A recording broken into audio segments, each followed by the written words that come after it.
They called it charity. They called it mercy. But when Mara Vance stood in that dusty town square, hands bound not by rope but by shame, while men bid on her future like she was livestock at auction, she knew the truth. This was punishment dressed in Christian kindness. The laughter still echoes in her nightmares, the way they smiled while destroying her. But what happened next? What happened when the quietest man in town took her hand and walked her toward a horizon that looked like the edge of the world? That's the story. That's the truth nobody saw coming. I'm going to tell you everything. The rage, the silence, the moment she stopped being a victim and became something they couldn't name. But I need you with me. Stay until the end. Hit that like button. Drop a comment telling me what city you're watching from. I want to see how far Mara's story travels. Because this is about survival. This is about becoming. The sun beat down on the town of Ashford like a hammer on an anvil, merciless and bright, turning the dirt streets into rivers of dust that clung to everything: skin, fabric, hope. Mara Vance stood in the center of the square, her spine straight despite every instinct screaming at her to fold, to disappear, to become small enough that maybe they'd forget she existed. But they wouldn't forget. That was the point. Around her the town had gathered like vultures circling something not quite dead. Women in their Sunday best, despite it being Wednesday, their faces painted with that particular expression of pity that was really just cruelty in a prettier dress. Men in work clothes and clean shirts, arms crossed, watching with the kind of interest usually reserved for a hanging or a horse race. Children darting between adults, too young to understand the spectacle, but old enough to know it was entertainment. And at the front, on a makeshift platform of stacked crates, stood Mayor Jeremiah Walsh, his silver beard catching the light like a prophet's, his voice booming across the square with practiced authority. "Now, as you all know," Walsh proclaimed, his hands raised like he was delivering a sermon, "we are a community built on Christian values. We take care of our own. We do not abandon the weak, the orphaned, the unfortunate." The word unfortunate hung in the air like smoke. Mara's jaw tightened. Her eyes, green as bottle glass and twice as sharp, fixed on a point just above the mayor's head. She'd learned that trick years ago, how to look at someone without really seeing them, how to be present in your body while your mind went somewhere else, somewhere safer. "Miss Mara Vance," Walsh continued, gesturing toward her with the magnanimity of a king bestowing favor, "lost her family to fever 3 winters past. Since then, she's been a burden on our community resources." A murmur rippled through the crowd. Not disagreement, confirmation. "The boarding house can no longer accommodate her without payment. Mrs. Henderson has been more than generous, but charity has its limits." He smiled, and it was the smile of a man who believed himself benevolent. "So today, we solve this problem. Today we find Miss Vance a proper home, a family willing to take her in, provide for her, give her purpose." Give her away, Mara thought, the words bitter as copper on her tongue. Sell her without calling it selling. She'd known this was coming, had felt it in the sideways glances all week, the whispered conversations that stopped when she entered a room. Mrs. Henderson wringing her hands, unable to meet her eyes. The way people had started looking at her, not with pity anymore, but with calculation, like she was a problem requiring solution. "Now," Walsh said, rubbing his hands together, "who among our fine citizens is willing to take on this Christian duty?" Silence. The kind of silence that has weight, that presses down on your shoulders and makes breathing difficult. Mara kept her eyes fixed ahead, but she could feel them. All those gazes crawling over her like ants, assessing, judging, finding her wanting. She was 19, rail thin from too many meals skipped. Her dark hair pulled back severely from a face that was all sharp angles and sharper pride. Her dress was clean but worn, mended in so many places it was more patches than original fabric. She had nothing. She was nothing, by their measure. No family, no prospects, no dowry, no skills beyond basic reading, and a stubborn refusal to cry in public. What man would want that? From the back of the crowd, someone laughed. Not loudly, but it carried. "Might be she's more trouble than she's worth, Mayor," called out Jacob Finch, the blacksmith, his voice thick with amusement. "Girl's got a tongue on her, sharp as any blade I've forged." More laughter. The women tittered behind their hands. Mara's fingernails dug into her palms. She wanted to scream. wanted to run, wanted to tell every single one of them exactly what she thought of their charity, their Christian duty, their fucking kindness. But she didn't. She stood there, silent and still, because that was all the power she had left. They could take everything else, her home, her future, her dignity. But they couldn't make her perform gratitude. "Come now," Walsh pressed, his jovial tone starting to fray at the edges. This wasn't going as smoothly as he'd planned. "Surely someone—" "I'll take her." The voice came from the left side of the crowd, quiet but clear, cutting through the murmur like a knife through cloth. Every head turned. Mara's heart lurched. She couldn't help it. She looked.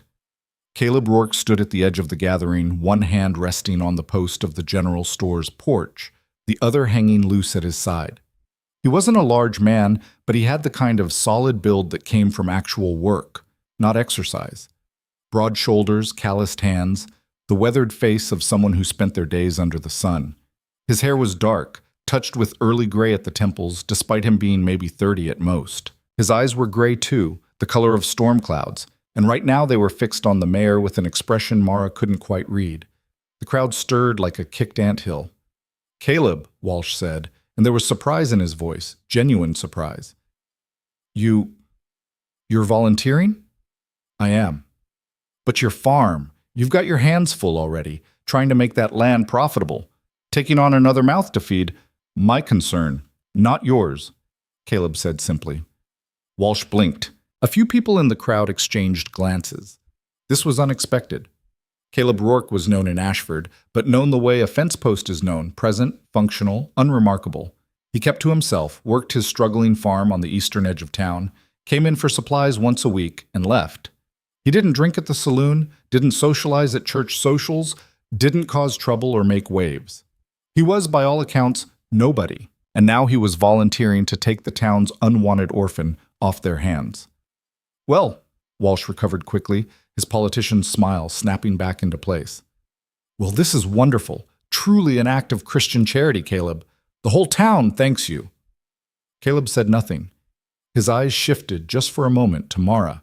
She met his gaze searching for something.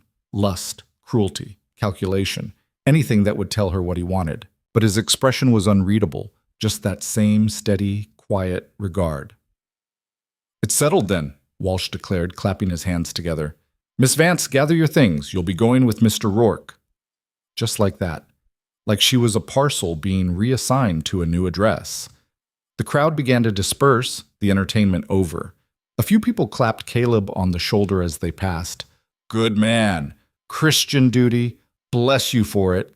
Their voices full of relief that it was him and not them. Mara stood frozen in the center of the square, the space around her emptying like water down a drain.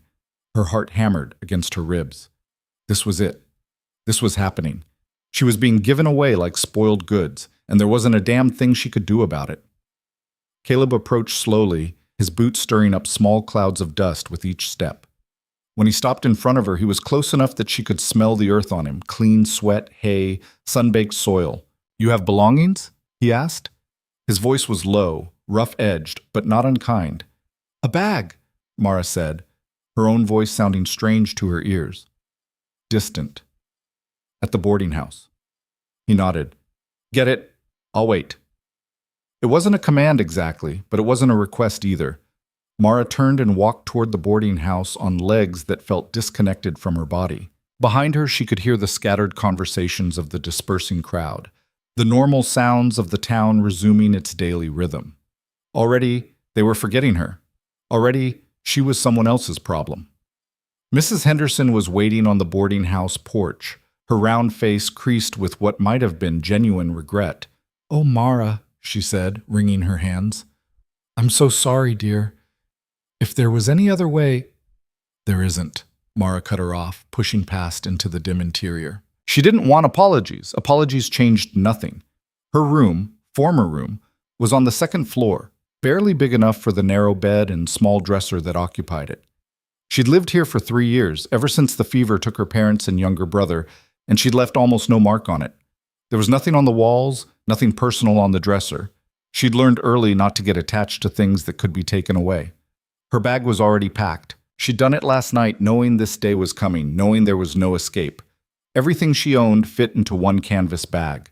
2 extra dresses, undergarments, a hairbrush, a tin of her mother's buttons, and a book. The only book she had, a volume of poetry her father had given her mother as a courting gift.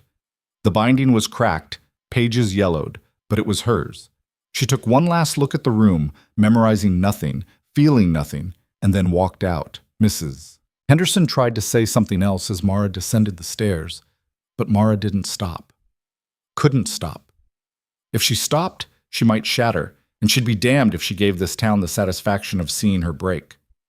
Caleb was exactly where she'd left him, leaning against the hitching post where his horse and wagon were tied.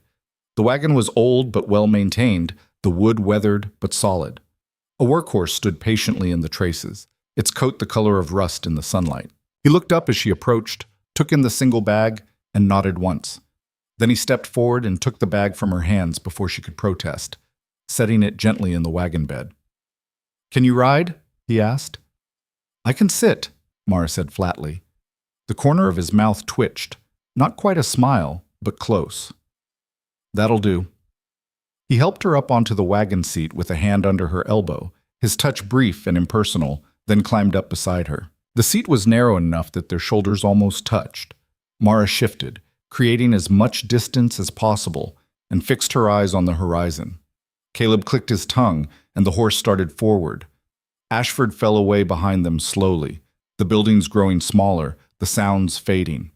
Mara didn't look back. What was the point? There was nothing there for her now. There never really had been. They traveled in silence. The road, more of a track really, cut east through scrubland and low hills, the earth here stubborn and dry. Occasional stands of twisted oak provided brief shade, but mostly it was open country, exposed to the relentless sky. Mara counted her breaths, watched the landscape, tried not to think about what came next. After maybe half an hour, Caleb spoke. "You don't have to be afraid of me." Mara's head snapped toward him. "I'm not afraid." He glanced at her just briefly. "Good." "I'm not grateful either," she added, the word sharp. "Didn't ask you to be." That shut her up. She didn't know what she'd expected. Demands for gratitude or sweetness or subservience, some assertion of ownership, however subtle. But he just drove the wagon, his attention on the road, seemingly unbothered by her hostility. It unnerved her. "Why did you do it?" she asked finally, unable to help herself. "Why volunteer?" Caleb was quiet for a long moment. The wagon creaked, the horse's hooves thumped rhythmically against the packed earth. "Needed help on the farm," he said eventually. "You could have hired someone." "Can't afford to pay." Mara's jaw clenched. "So I'm free labor, a servant." "You're a person who needs a place," Caleb said, his tone still maddeningly even. "I've got a place. We'll figure out the rest." "And if I don't want to stay?" He glanced at her again, and this time she saw something in those gray eyes. Not anger, not possession, but something that might have been respect. "Then you leave," he said simply. "I'm not a jailer." The word should have been comforting, should have eased the knot of panic that had been tightening in her chest all day. But they didn't, because if she wasn't a prisoner, if she wasn't being claimed or controlled, then what was she? What did this man want from her? They rode on. The sun tracked across the sky, afternoon bleeding into early evening. The landscape barely changed, just more of the same stubborn earth, the same scattered vegetation. Mara's back ached from the wagon seat. Her throat was dry, but she didn't complain. Wouldn't give him the satisfaction. Finally, as the light began to turn golden, Caleb pointed ahead. There. Mara followed his gaze and saw it. A homestead tucked into a shallow valley, sheltered by a curve of low hills. It wasn't much. A small house, barely more than a cabin, its wood silvered by weather. A barn that leaned slightly to one side. A corral with fence posts that needed mending. Fields that stretched out in rough rectangles, the soil looking tired and reluctant. It was without exaggeration one of the most depressing sights Mara had ever seen. "Home," Caleb said, and there was no irony in his voice, no acknowledgement of how inadequate the word seemed. The wagon rattled down the slope and into the yard. Chickens scattered, clucking indignantly. A dog emerged from the barn, some kind of shepherd mix, its tail wagging cautiously, and approached to sniff at the wagon wheels. Caleb pulled the horse to a stop in front of the house and climbed down. He tied off the reins and then turned, offering Mara his hand. She ignored it, climbing down herself, her boots hitting the dirt with a solid thump. The dog sniffed at her skirts. She looked down at it, and it looked up at her with brown eyes that seemed far more welcoming than any human eyes she'd encountered lately. "That's Blue," Caleb said. "She's friendly." Mara didn't respond. She was too busy taking in her new prison. No, not a prison. He said you could leave. Her new situation. The house was small, probably just 2 rooms. The barn looked like a strong wind might knock it over. The fields were patchy, struggling. Everything here spoke of hard work and harder luck, of a man trying to coax life from land that didn't want to give it. "I know it's not much," Caleb said, and for the first time there was something in his voice that might have been self-consciousness. "It's fine," Mara said flatly. He looked at her for a moment, like he was trying to decide if she meant it, then nodded. "Come on, I'll show you inside." The house was dim and cool after the bright heat outside. The main room served as kitchen, dining area, and living space all at once. A wood stove squatted in one corner, a rough table and 2 chairs in the center, a few shelves on the walls holding basic supplies. Everything was clean but sparse, functional, without any hint of decoration or comfort. "That door leads to the bedroom," Caleb said, gesturing to a closed door on the far wall. "You'll take it. I'll sleep out here." Mara blinked. "What?" "The bedroom," he repeated patiently. "It's yours." "Where will you sleep?" He gestured to a bedroll leaning against the wall near the stove. "Here's fine. Done it before." She stared at him. This made no sense. None of this made sense. He'd taken her from town, brought her to his home, and now he was giving her his bed, offering her privacy? What kind of game was this? "I don't understand," she said, the words coming out harsher than intended. "What do you want from me?" Caleb set her bag down on the table and turned to face her fully. In the dim light, his features were hard to read, but his voice was steady. "I want help with the farm," he said. "Cooking, mending, tending the garden, the chickens, whatever you're willing to do.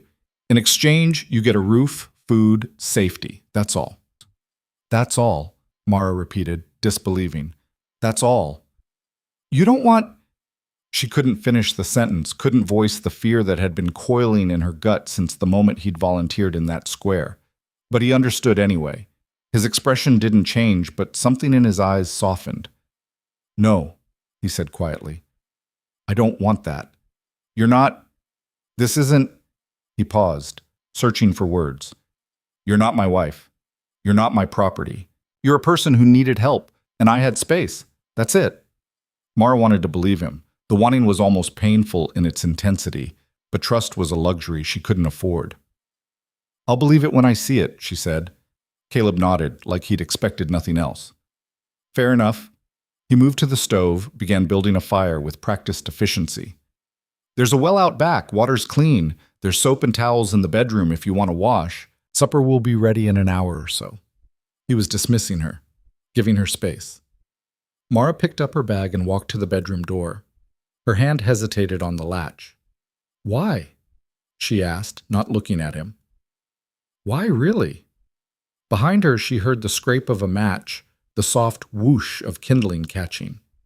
When he spoke, his voice was thoughtful. "My mother died when I was 12, he said. "Fever, same as your folks. My father, he did his best, but he was a hard man. Didn't know how to raise a boy alone.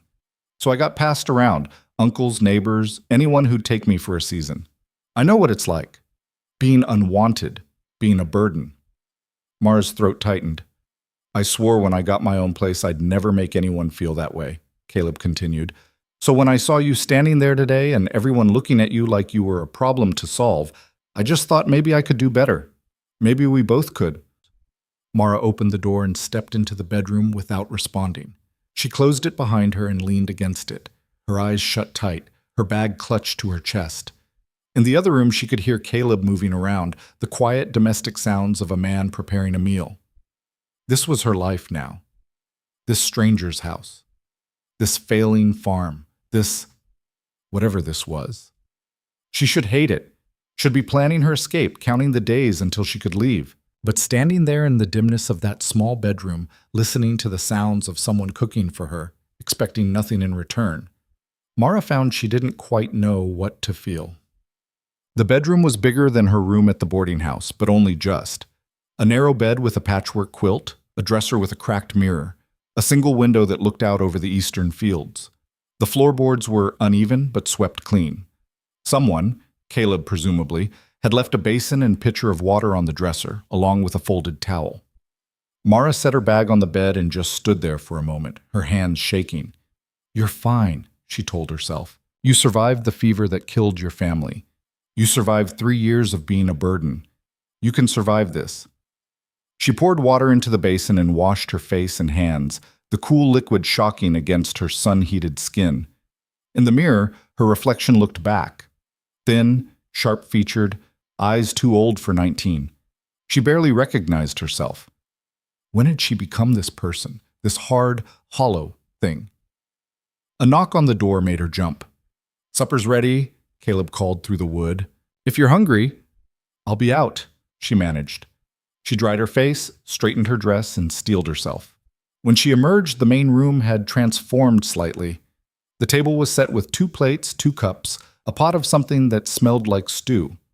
Caleb was already seated, but he stood when she entered, an old-fashioned courtesy that felt strange and formal. "Sit," he said, gesturing to the other chair. Mara sat. He served her first, ladling stew onto her plate. Venison, potatoes, carrots, onions, simple but well made. Then he served himself and sat down. They ate in silence. The stew was good. Better than good, actually. Mara hadn't realized how hungry she was until the first bite hit her tongue, and then she had to force herself not to wolf it down like an animal. She ate steadily, methodically, aware of his presence across the table, but not looking at him. "There's more if you want," Caleb said when her plate was empty. "I'm fine." He nodded and stood collecting the dishes. Mara watched as he took them to the wash basin, began cleaning them with the same quiet efficiency he seemed to bring to everything. "I can do that," she said, standing. "You cooked." "Sit," he said again, not looking up. "You've had a long day. So have you." "I'm used to it." Mara stood there, uncertain. Every instinct told her to take the dishes, to be useful, to earn her keep. But he'd told her to sit, and something in his tone suggested it wasn't worth arguing about. She sat. When the dishes were clean and put away, Caleb poured them both coffee from a pot he'd kept warm on the stove. He set a cup in front of her and took his own to the chair by the window, where the last light of day was painting the sky in shades of orange and purple. "Tomorrow," he said, his eyes on the sunset, "I'll show you around. The garden, the chickens, how things work. But for tonight, just rest, get your bearings." "And if I can't sleep?" Mara asked before she could stop herself. He glanced at her. "Then you can't sleep. Not a crime." She wanted to ask more, wanted to demand answers, clarity, some kind of roadmap for this strange new existence. But the words wouldn't come. Instead, she drank her coffee and watched the light fade. Eventually, Caleb stood and began preparing his bedroll near the stove. The movements were practiced, automatic. He'd clearly done this many times before. "Good night," he said when he was done, not looking at her. "Good night," Mara echoed. She retreated to the bedroom and closed the door. For a long time, she sat on the edge of the bed, fully dressed, listening to the sounds of the house settling, the distant calls of night birds, the soft breathing of the dog on the other side of the door. This was her life now. This was what she'd been reduced to. A charity case. An unwanted mouth. A burden that one quiet farmer had agreed to shoulder because nobody else would. She should hate it, should hate him. But lying down finally, pulling the unfamiliar quilt over her shoulders, Mara found something else creeping in alongside the anger and shame. Relief. Just a sliver of it, thin as a knife blade. But there. Because for the first time in 3 years, she wasn't sleeping in a room she could be evicted from at any moment, wasn't listening to whispered conversations about what to do with her, wasn't waking up wondering if today would be the day she'd be turned out completely. Here, in this small bedroom on this struggling farm, she was, for better or worse, wanted. Needed, even, if only for labor. It wasn't much, but it was something. And right now, something was more than she'd had in a very long time. Mara closed her eyes and eventually slept. She woke to the sound of a rooster crowing and pale dawn light filtering through the window. For a moment, she didn't know where she was. The ceiling was wrong, the sounds were wrong, even the air smelled different. Hay and earth and animals, instead of the boarding house's stale perfume of too many bodies in too little space. Then memory crashed back. The town square. The wagon. Caleb Rourke's storm-gray eyes. This is real. This is happening. Mara sat up, her body stiff from the unfamiliar mattress. She could hear movement in the other room, the quiet sounds of someone trying to be quiet. Caleb, probably, starting his day. She dressed quickly, splashed water on her face, and braided her hair with fingers that were steadier than yesterday. When she opened the bedroom door, Caleb was at the stove, cooking something that smelled like bacon. He glanced over his shoulder. "Morning." "Morning," she replied. "Coffee's ready." "Breakfast in a few minutes." Mara poured herself coffee and sat at the table watching him work. He moved with the economy of someone accustomed to doing everything himself. No wasted motion, no fuss. "You're up early," he said, sliding eggs onto 2 plates. "Farm life," Mara said. "I remember." He looked at her with something that might have been curiosity but didn't press. Just set her plate in front of her and sat down with his own. They ate quickly, the food plain but filling. When they were done, Caleb stood and gestured toward the door. "Come on, I'll give you the tour." Outside, the morning was cool and clear. The sky that particular shade of blue that promised heat later. Blue, the dog emerged from the barn, tail wagging, and fell into step beside them as Caleb led Mara around the property. It was exactly as depressing in daylight as it had seemed at dusk. The barn leaned because the foundation had shifted, Caleb explained, and he'd been shoring it up bit by bit, but it was slow going. The fields were struggling because the soil was poor and he couldn't afford enough fertilizer. The chicken coop was functional but needed mending. The well was solid, at least, and the water clean. Everything here was held together by stubbornness and determination, and it showed. "I know it's not much," Caleb said again, standing in the middle of his largest field, his hands on his hips. "But it's mine. Nobody can take it from me." Mara looked at him sharply. There was something in his voice, a fierceness that belied his usually quiet tone. "How long have you had it?" she asked.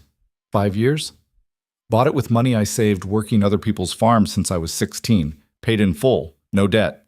He said it with pride, simple and unadorned. "Must have been hard." "Was," he agreed. "Still is. But it's mine." Mara understood that. The wanting of something that couldn't be taken away. The need for solid ground under your feet. They walked back toward the house, and Caleb showed her the garden, a small plot near the kitchen where vegetables struggled against the stubborn earth. "This is where I need the most help," he said. "I'm not good with growing things. Keep trying, but—" He shrugged helplessly. Mara knelt and touched the soil. It was compacted, depleted. The plants looked thirsty and stressed. "You need to amend the soil," she said, the words coming automatically. "Compost, manure if you can get it. And these plants are too close together. They're competing for resources." Caleb watched her, something shifting in his expression. "You know gardening?" "My mother did. She taught me." Mara stood, brushing dirt from her hands. "Before, can you fix this?" She looked at the struggling garden, at the stubborn, depleted earth, and felt a strange kinship with it. "I can try," she said. For the first time since she'd met him, Caleb Rourke smiled. It was a small thing, barely there, but genuine. "That's all I ask," he said. The days developed a rhythm. Mara woke with the rooster, helped prepare breakfast, and then spent her mornings working in the garden while Caleb tended the fields. Midday, she'd prepare a simple meal, and they'd eat together in the shade of the house. Afternoons were for other tasks: mending, cleaning, tending the chickens, whatever needed doing. Evenings, they'd have supper, and then Caleb would do accounts or repairs while Mara read by the lamplight.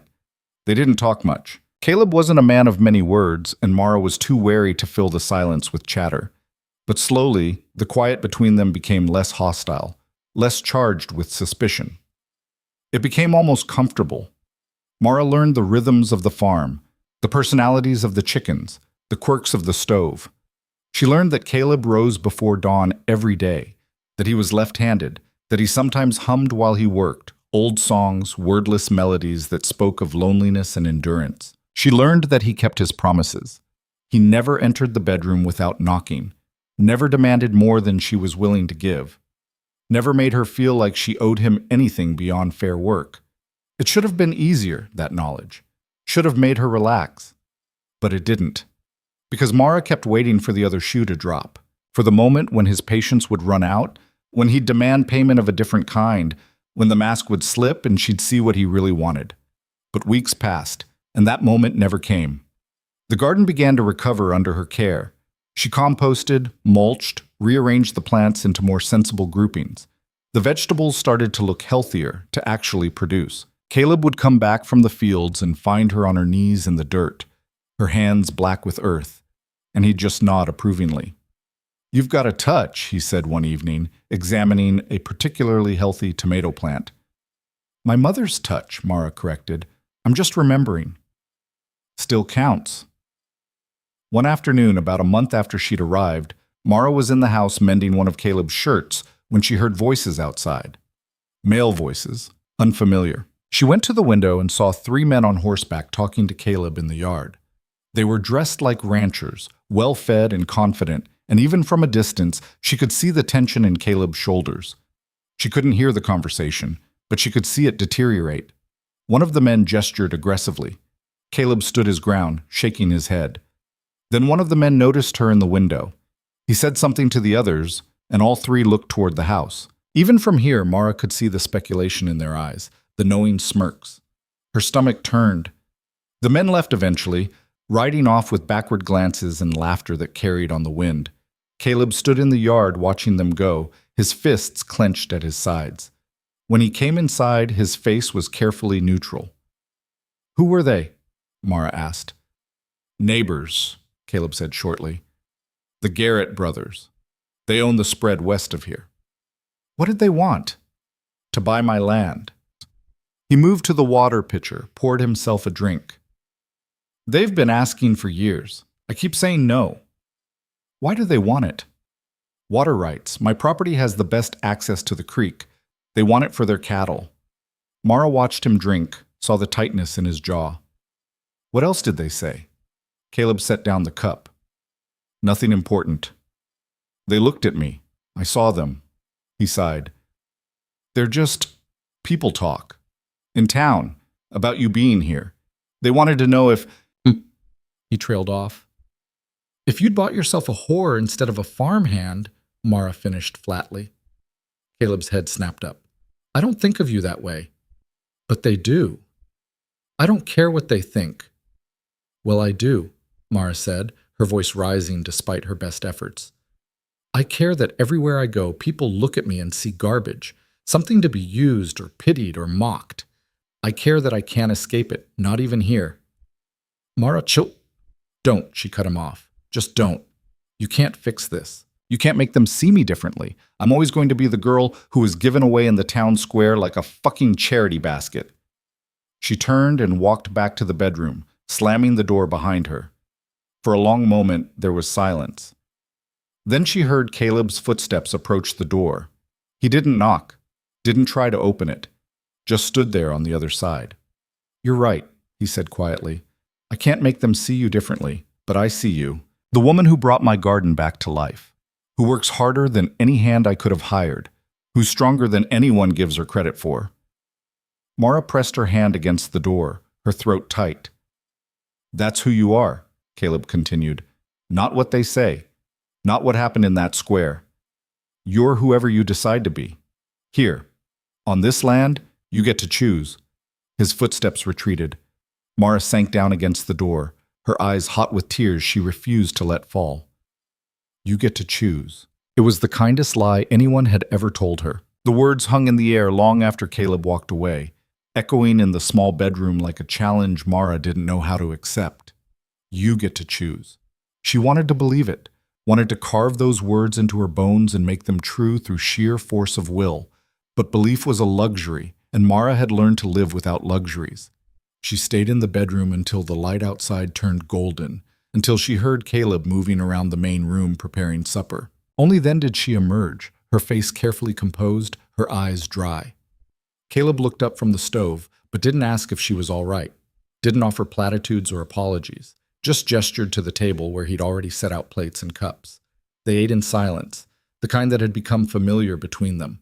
Not uncomfortable exactly, but loaded with things neither knew how to say. After supper, Mara washed the dishes while Caleb tended to evening chores. Through the window, she watched him move between the barn and the chicken coop, his movements economical and practiced. Blue trotted at his heels, ever faithful. The sunset painted everything in shades of amber and rust, making even this struggling farm look almost beautiful. When he came back inside, Mara was at the table with her mother's poetry book open in front of her, though she wasn't really reading. Caleb poured himself coffee and settled into his chair by the window, a piece of harness leather in his hands that needed mending.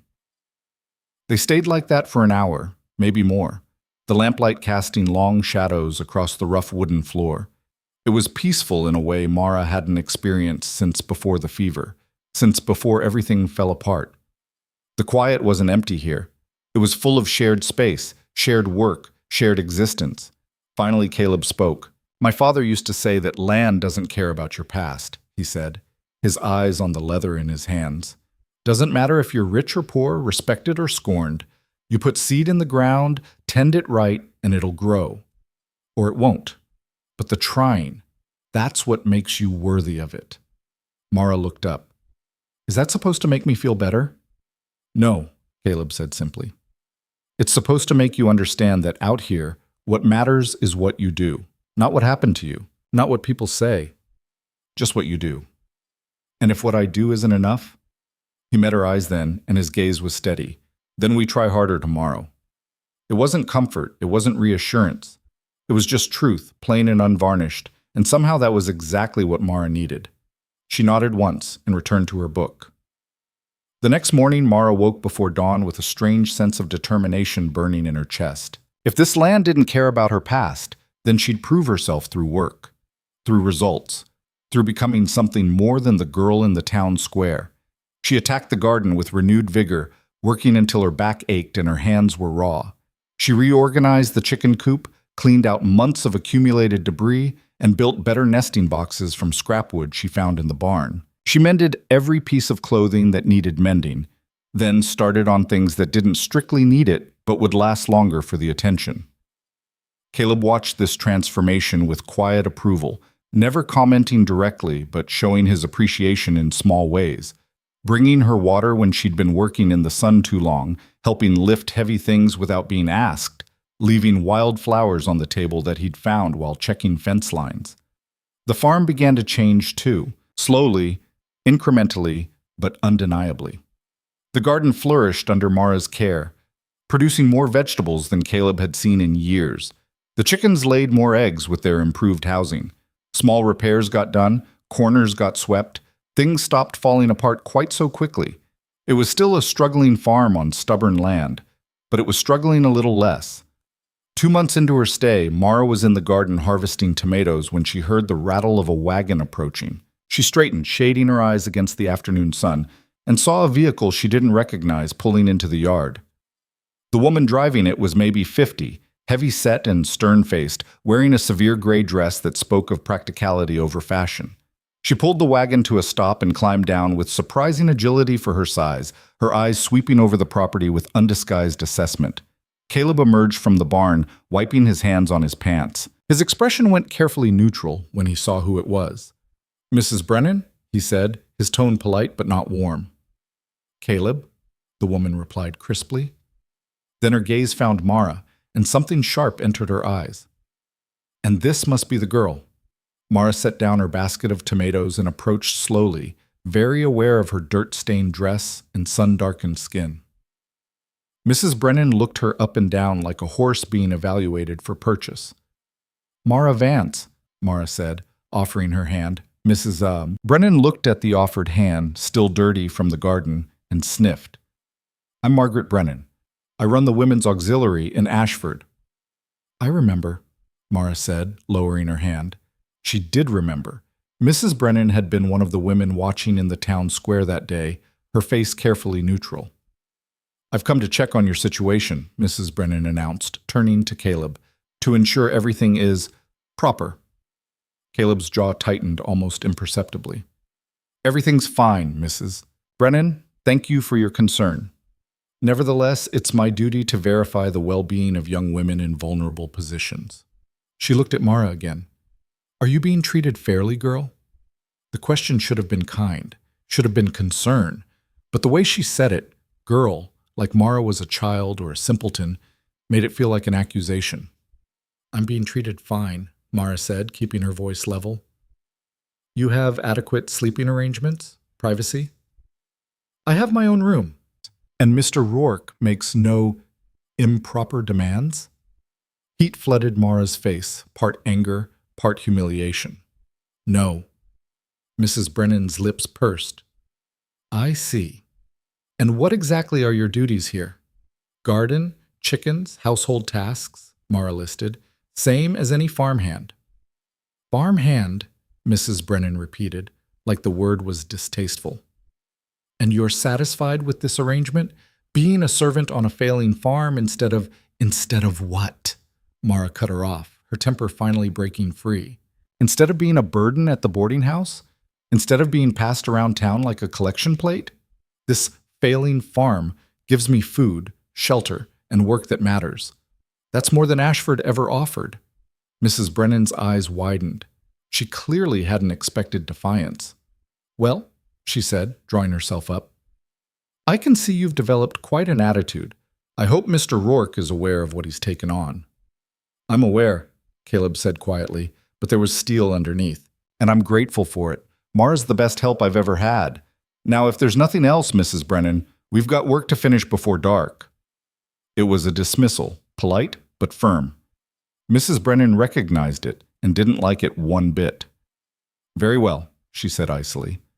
But I'll be checking in periodically. It's my responsibility to ensure the moral fabric of our community remains intact. She climbed back into her wagon and drove away without another word, leaving a cloud of dust and disapproval in her wake. Mara stood there, her hands clenched into fists, shaking with rage and residual adrenaline. I'm sorry, Caleb said after a moment. For what? You didn't invite her. No, but I should have warned you. The town, they're going to keep doing this. Checking up, gossiping, judging. It's what they do. Let them, Mara said fiercely. Let them come and look and talk. I don't care anymore. But she did care. That was the problem. No matter how much she wanted to be immune to their opinions, their judgment still stung. That night, lying in bed, Mara stared at the ceiling and made herself face the truth. She was angry. Not just at Mrs. Brennan or the town or the circumstances that had brought her here. She was angry at herself for caring what they thought. Angry that after everything, she still wanted their approval, their acceptance. Angry that she couldn't just let it go. The next week brought another visitor, this one more welcome. A young boy, maybe 10 years old, appeared in the yard one morning leading a mule loaded with supplies. Delivery for Rourke, he called out. Caleb emerged from the barn, looking surprised. I didn't order anything. Says here it's paid for, the boy insisted, consulting a slip of paper. Fertilizer, seeds, chicken feed, all prepaid. Caleb took the paper and scanned it, his frown deepening. Who paid for this? The boy shrugged. Don't know. Man at the store just said to deliver it. They unloaded the supplies and the boy left. Caleb stood looking at the bags and sacks like they might explode. Someone's trying to help, Mara offered. Or trying to make me feel indebted, Caleb countered. Nothing's free. There's always a price. But there was no follow-up, no demand for payment or favors. The supplies were just there. A mystery that bothered Caleb far more than it comforted him. Mara, meanwhile, put the fertilizer to immediate use in the garden. If someone wanted to waste money helping them, she wasn't going to waste the opportunity. The garden responded beautifully. Within weeks, it was producing more than they could eat. Mara started preserving, canning vegetables, drying herbs, making preserves from the wild berries she found along the creek. The small pantry began to fill with jars that caught the lamplight like jewels. We'll have enough to sell some at market, Caleb observed one evening, surveying the bounty. That'll help with winter supplies. I've never been to market, Mara admitted. He looked at her. You'll come with me next month. Help sell. People buy more from a friendly face. The idea of going back to town, of facing those people again, made Mara's stomach clench. But she nodded. This was part of proving herself, wasn't it? Not hiding.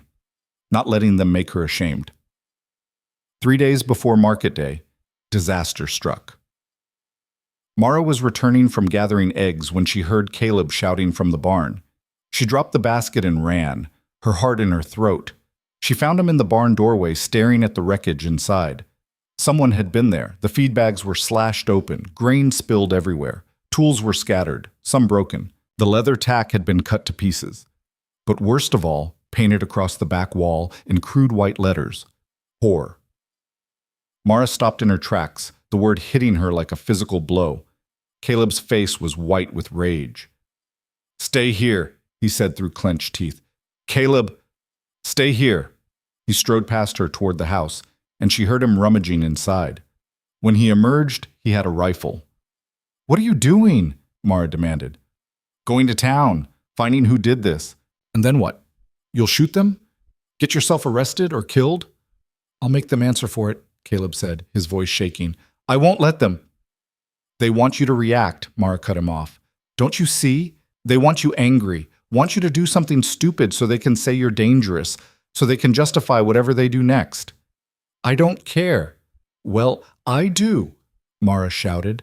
I care that you have this farm, this life you've built. I won't let them take that from you because of me. Caleb stared at her, breathing hard. Please, Mara said more quietly. Please don't give them that power. Slowly, the tension drained from his shoulders. He lowered the rifle, then leaned it against the house wall.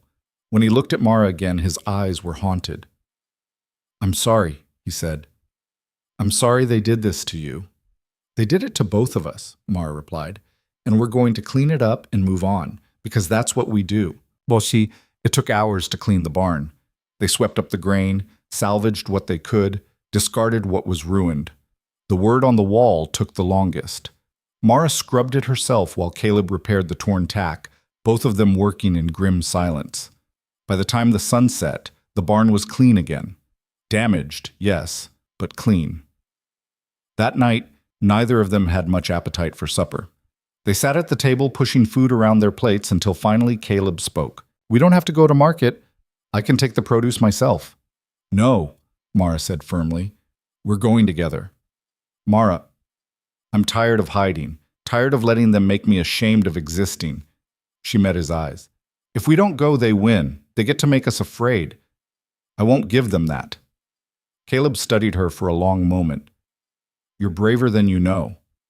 I'm not brave. I'm angry. There's a difference. Not always, he said quietly. Market day dawned clear and hot. They loaded the wagon with crates of vegetables, jars of preserves, and eggs cushioned in straw. Mara wore her cleanest dress, still worn, still patched, but respectable. She braided her hair carefully and tied it with a ribbon she'd found in her mother's button tin. The ride to town was tense. As they got closer, Mara's hands began to shake. She clasped them in her lap, willing them to be still. You don't have to do this, Caleb said for the third time. Yes, I do, Mara replied. The market was held in the same town square where she'd been given away. The irony wasn't lost on her. Vendors had set up tables and stalls around the perimeter, and people moved between them, buying and selling and gossiping. Caleb found them a spot and began setting up their display. Mara helped, very aware of the eyes on them, the whispers that started almost immediately. That's her. Can you believe the nerve? Coming here like she has a right. Mara kept her head high and her hands steady as she arranged jars of preserves. She smiled at the produce like it was the most important thing in the world. For the first hour, no one approached their table. People would walk past, look at their goods, then move on without stopping.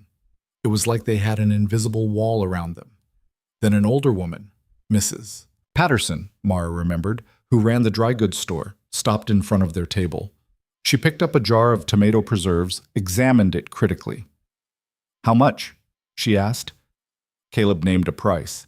Mrs. Patterson considered, then nodded. I'll take 3. It was such a simple transaction, but it felt like a victory.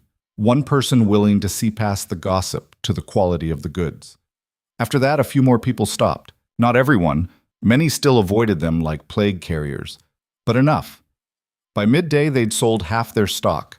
Mara was wrapping eggs for a customer when she heard a familiar voice. Well, well, playing shopkeeper now?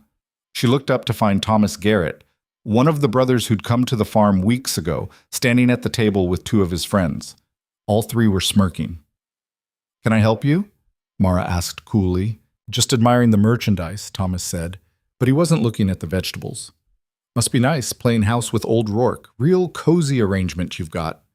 Mara's customer, a young mother, quickly took her eggs and hurried away. Move along, Garrett, Caleb said quietly. We're trying to do business. Oh, I bet you are, Thomas laughed. What's she charging? Or do you get the goods for free since you're providing room and board? One of his friends snickered. Mara felt the familiar heat of shame rising, but underneath it was something else now. Something harder. I'd be careful with that mouth, she said, her voice steady. Wouldn't want people thinking you're interested in buying what you can't afford. Thomas's smirk faltered. What did you say? I said, Mara repeated clearly, that your interest seems awfully personal for someone just passing by. Makes a girl wonder if you're shopping or just window dressing your own inadequacies. One of Thomas's friends let out a surprised bark of laughter before catching himself. Thomas's face went red. You little problem here? Sheriff Morrison had appeared, a broad man in his 60s with a star on his chest and eyes that missed nothing. He looked between Thomas and Mara with the weariness of someone who'd broken up too many conflicts. No problem, Sheriff, Thomas said tightly. Just having a conversation. Looked like harassing vendors to me, Morrison replied. Move along. Thomas shot Mara a venomous look but left, his friends trailing behind. Morrison turned to Caleb. You all right, Rourke? Fine. Thanks for the assist. The sheriff nodded, then looked at Mara. You've got spine, girl, but be careful. The Garretts don't forget slights. He walked away, leaving Mara shaking slightly with leftover adrenaline. That was stupid, Caleb said, but there was admiration in his voice. Brave, but stupid. Felt good, though, Mara admitted. They sold the rest of their produce by mid-afternoon. As they packed up, Mara noticed Mrs. Brennan watching from across the square, her expression unreadable. On the ride home, Caleb counted their earnings. We did well, better than I expected. People like the preserves, Mara said. I could make more varieties if we can find different fruits. There's wild plum trees down by the creek, and I know where some blackberry brambles are. They discussed plans for the next market, for expanding the garden, for all the small improvements that might make the farm more profitable. It felt good, planning for the future, like they had one. But as they crested the hill that looked down into their valley, both of them fell silent. The farm looked small from here, vulnerable, a tiny island of civilization in a sea of indifferent land. And somewhere out there were people who wanted to hurt them, to punish them for what? Existing? Being different? Finding something that worked? Do you ever regret it? Mara asked quietly. Taking me in? Caleb was quiet for so long she thought he wasn't going to answer. Then, no, do you regret staying? Mara thought about the barn, about Thomas Garrett's sneer, about Mrs. Brennan's judgment, about all the ways this life was hard and might get harder. Then she thought about the garden she'd brought back to life, about the quiet evenings reading while Caleb mended tack, about how she'd stood up to Thomas today instead of folding, about choosing, every single day, to be here. No, she said. I don't regret it. The next few weeks passed in determined normalcy. They worked the farm, improved what they could, ignored the occasional hostile looks when they went to town for supplies.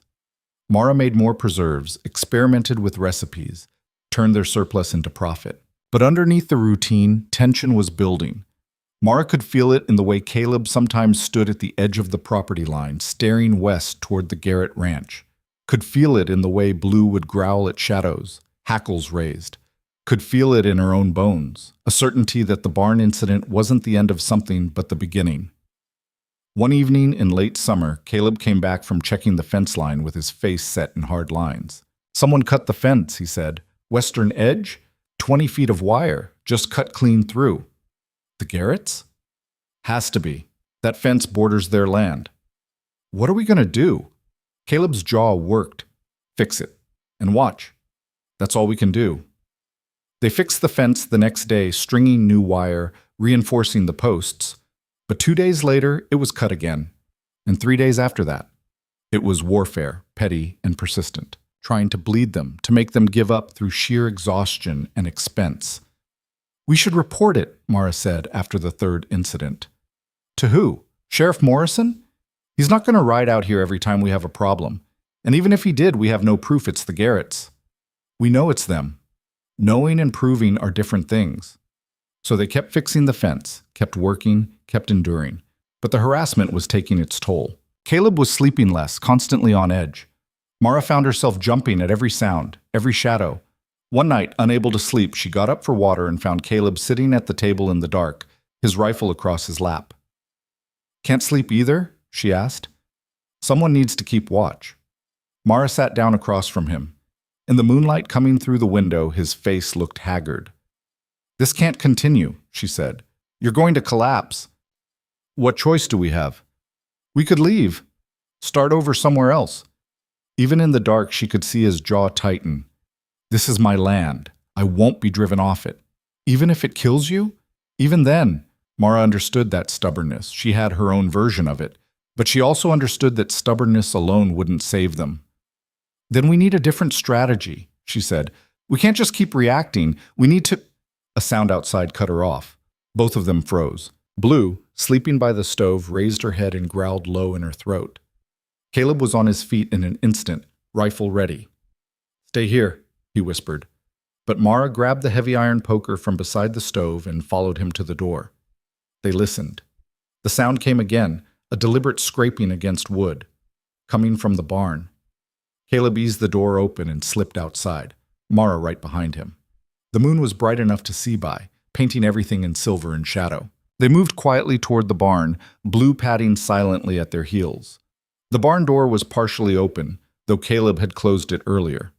Through the gap, they could see movement. Someone inside, doing something they couldn't quite make out. Caleb raised the rifle and pushed the door fully open. Don't move. The figure inside spun around, hands raised. In the moonlight streaming through the door, Mara saw it was a boy, maybe 14, skinny, terrified. Please don't shoot, the kid stammered. Please, I didn't want to. Caleb kept the rifle trained on him. Didn't want to what? The boy was shaking so hard he could barely speak. They paid me to start a fire.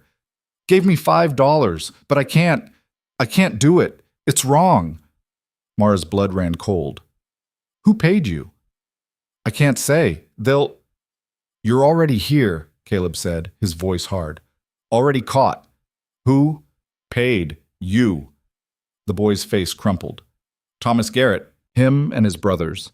They said to make it look like an accident, like maybe a lamp fell. Said nobody would know. But He looked around the barn desperately. You've got animals in here, I couldn't. Caleb lowered the rifle slightly. What's your name? Danny? Danny Fletcher. Well, Danny Fletcher, you're going to tell me everything, and then you're going to tell the sheriff. Understand? The boy nodded frantically. They brought him inside and got the full story.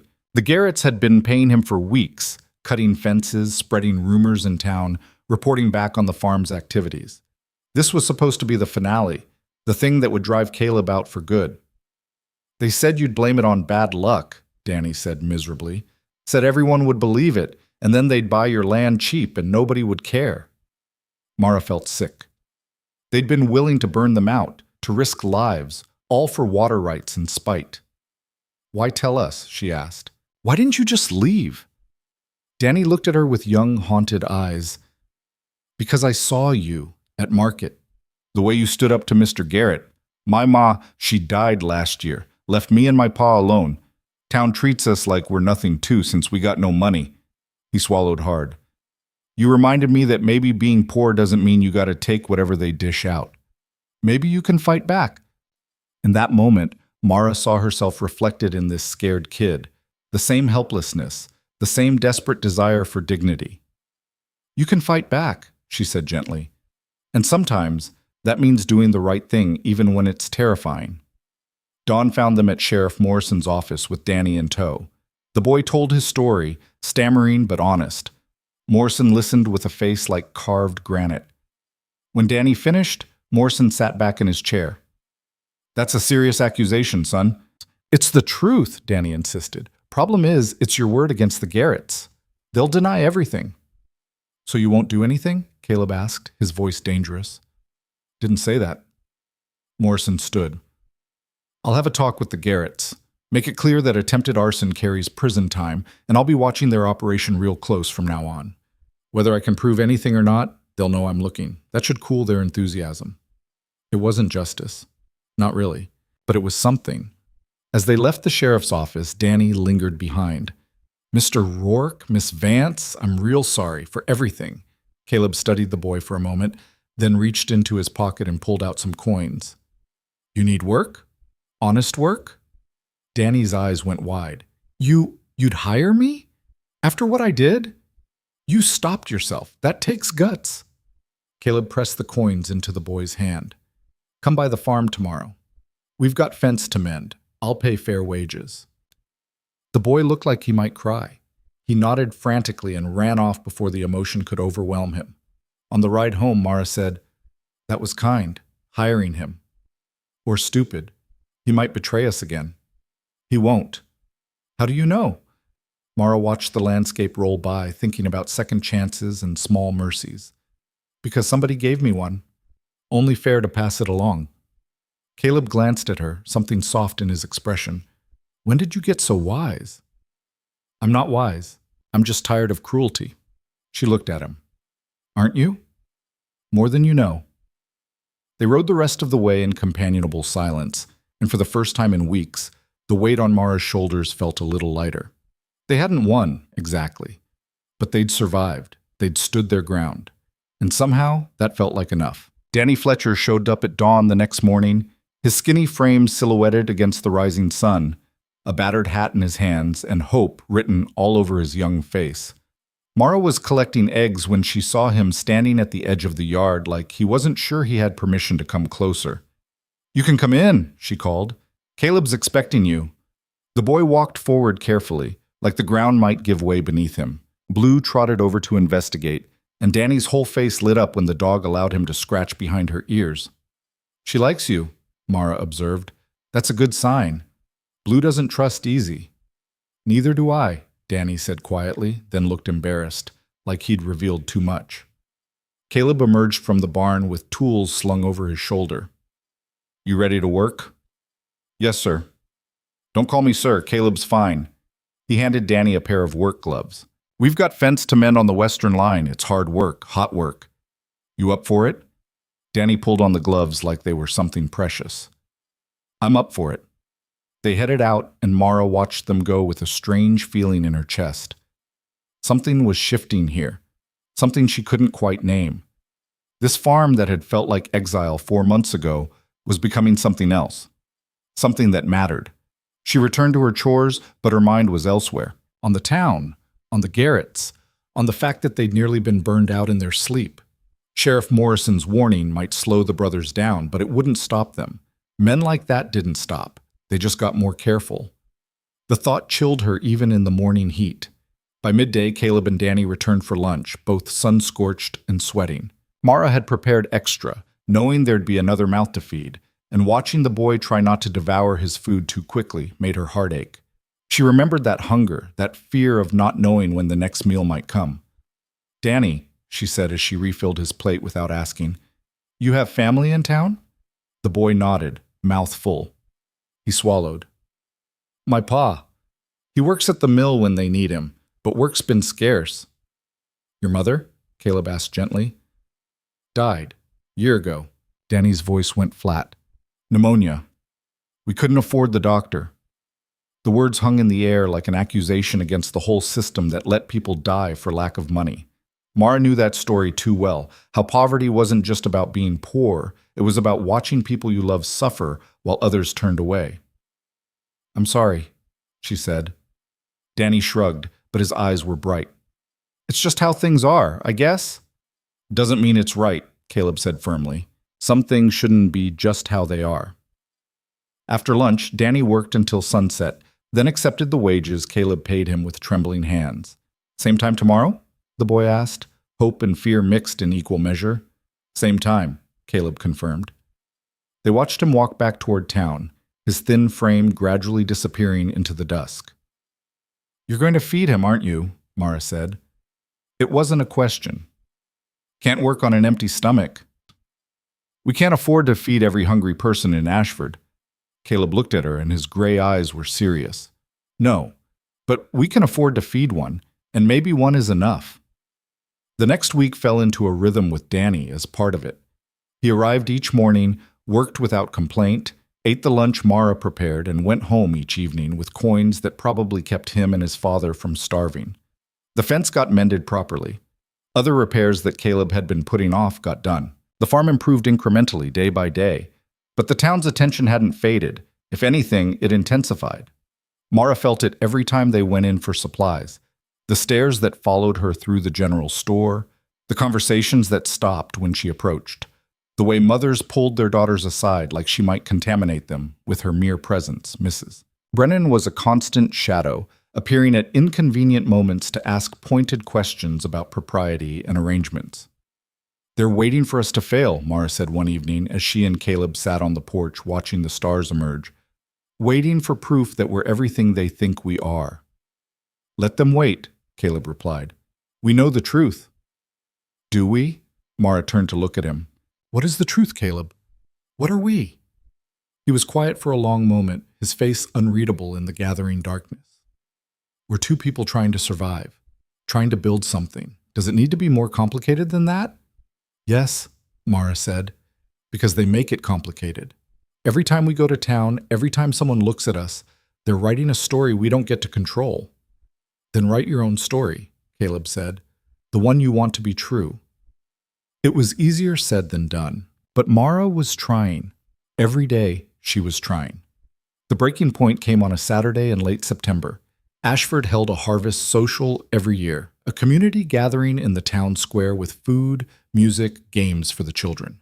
It was the kind of event that brought everyone together, rich and poor, young and old, a celebration of survival, of making it through another year.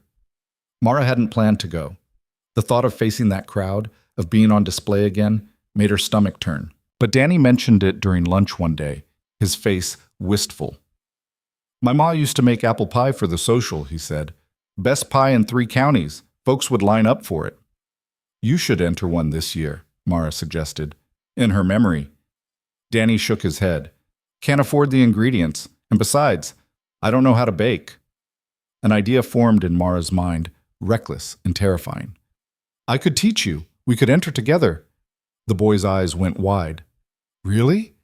Really? She looked at Caleb. If that's all right. Caleb had been listening quietly. Now he set down his cup. You sure you want to do that? Go to the social? No, Mara admitted, but maybe that's exactly why I should. So they spent the next week preparing. Mara taught Danny how to make pastry, how to slice apples just right, how to mix the spices so they sang instead of shouted. The boy was a quick study, his hands deft despite their roughness. They made practice pies until they got it perfect, the crust golden and flaky, the filling sweet and tart in perfect balance. On the morning of the social, they loaded their entry into the wagon along with jars of Mara's preserves to sell. Danny sat between Mara and Caleb, practically vibrating with nervous excitement. What if nobody likes it, he worried. Then they have terrible taste, Mara said firmly. The social was in full swing when they arrived. Tables laden with food, children running between adults' legs, fiddle music competing with laughter and conversation.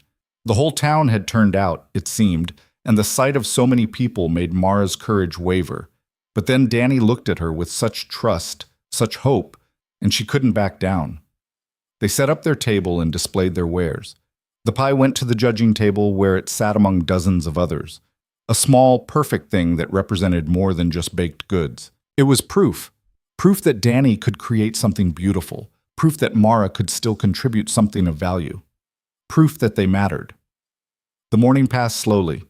People stopped at their table, some buying preserves, others just looking. Mrs. Patterson bought 6 jars, and old Mr. Chen from the feed store took a dozen eggs. Small victories, but victories nonetheless. Then Thomas Garrett appeared with his brothers flanking him like a small, mean army. "Well, look at this," Thomas drawled, surveying their table. "The charity case and the failed farmer, playing merchant. How quaint." Mara's hand stilled on the jar she was wrapping. "We're not playing, Mr. Garrett. We're working. You should try it sometime." His eyes narrowed. "Careful, girl. That mouth of yours is going to get you in trouble." "Is that a threat?" Caleb asked quietly, stepping closer. "Just friendly advice." Thomas smiled, but there was nothing friendly about it. "Though I heard you've been spreading some unfriendly accusations, telling tales to the sheriff about me and my brothers." "Not tales," Danny said, his voice shaking but determined. "Truth." Thomas's attention swiveled to the boy. "You, the Fletcher kid. I should have known you'd turn coat. Your family's always been weak." "Leave him alone," Mara said, moving to stand beside Danny. "Or what?" Thomas laughed. "What are you going to do, orphan girl? You've got no power here. No family, no friends, no standing. You're nothing but a—" "That's enough." Sheriff Morrison had materialized beside them, his face stern. "This is a community event, Garrett. You got a problem with these folks. You take it up somewhere else." Thomas's jaw worked, but he was smart enough not to challenge the law directly. "Just making conversation, Sheriff." "Then go make it somewhere else." The Garretts left, but their departure didn't ease the tension. If anything, it drew more attention. People were watching now, whispering, the whole social buzzing with speculation about what had just transpired. Mara felt exposed, pinned like a butterfly under glass. Every eye seemed to be on her, judging, assessing, finding her wanting. "Maybe we should go," Caleb murmured. But Mara was tired. So tired of running, of hiding, of letting them make her ashamed. "No," she said. "We're staying." The pie judging happened at noon. Mayor Walsh stood on a platform and announced the winners with great ceremony. 3rd place went to Mrs. Henderson's peach pie. 2nd place to Sarah Chen's cherry. And 1st place, Walsh proclaimed, goes to, well, this is unusual, Danny Fletcher for his apple pie. The crowd's reaction was mixed, some genuine applause, others shocked silence. Danny looked like he might faint. Mara had to push him forward to accept his ribbon. "Speech!" someone called. Danny stood on the platform, small and scared, holding his blue ribbon like it might disappear. His voice when he spoke was barely audible. "My ma used to make apple pie. She taught me that food made with care is food made with love. His voice broke. "I miss her. But making this pie, learning from Miss Vance, it felt like she was here. Like maybe the good things people teach us don't die when they do. Maybe they live on if we're brave enough to keep trying." It was simple, honest, and absolutely devastating in its sincerity. The applause that followed was genuine, and Mara felt tears prick her eyes. Beside her, Caleb's hand found hers and squeezed once, brief and warm. For a moment, everything felt possible. Then Mayor Walsh stepped forward again, his expression careful. "While we're all gathered," he said, his voice carrying across the square, "I think it's time we addressed a matter that's been the subject of some discussion. The arrangement between Mr. Rourke and Miss Vance." Mara's blood turned to ice. Caleb's hand tightened on hers. "There have been concerns," Walsh continued, "about the propriety of an unmarried woman living on a bachelor's farm. Concerns about morality, about the example being set for our young people." "What are you saying, Mayor?" Caleb asked, his voice hard. "I'm saying that the town council has discussed this situation at length. And while we appreciate your charitable impulses, Mr. Rourke, we feel that the current arrangement is unsuitable." "Unsuitable," Mara repeated, the word bitter on her tongue. "Unless," Walsh said, and now he looked uncomfortable, "unless the situation were to be formalized through marriage." The silence that followed was absolute. Mara felt the world tilt. They were doing it again, making decisions about her life, her body, her future, without her consent. Packaging it as concern when it was really about control. "You're telling me," Caleb said slowly, "that we either get married or you'll force Mara to leave." "We're suggesting," Walsh hedged, "that marriage would quiet the concerns. Make everything proper. And if we refuse? Walsh's expression hardened. Then Miss Vance will need to find other accommodations. We have boarding houses, charitable families willing to take her in under proper supervision. You mean you'll auction me off again? Mara cut in, her voice shaking with rage. Pass me around like a problem until someone breaks me into acceptable pieces. We're trying to protect you. Protect me? Mara stepped forward, away from Caleb, away from safety. She was done hiding behind anyone. You don't want to protect me. You want to control me. Want to punish me for not being grateful enough, broken enough, ashamed enough. The crowd was utterly silent now, every eye fixed on her. This was the moment she'd been afraid of since the day she arrived. The moment where she had to choose, to fold and let them win, or to stand and risk everything. She chose to stand. I was orphaned by fever that killed my whole family, Mara said, her voice clear and cold. I lost everything I loved in a week, and instead of helping me grieve, instead of giving me time to heal, you treated me like a burden, like I was defective goods that needed disposing of. Mrs. Brennan opened her mouth to protest, but Mara kept going. So you threw me away, gave me to a stranger in front of everyone, made a spectacle of my suffering, and called it charity. And when that stranger turned out to be decent, when Caleb Rourke gave me work and dignity and a place to rebuild myself, you couldn't stand it. Because if I survived without your permission, if I thrived without your approval, then what does that say about you? Someone in the crowd gasped. Mayor Walsh's face was red. Miss Vance, that's quite enough. No, it's not enough, Mara said. You want to talk about morality? About propriety? Where was your morality when you put a grieving 19-year-old girl on a platform and gave her away like livestock?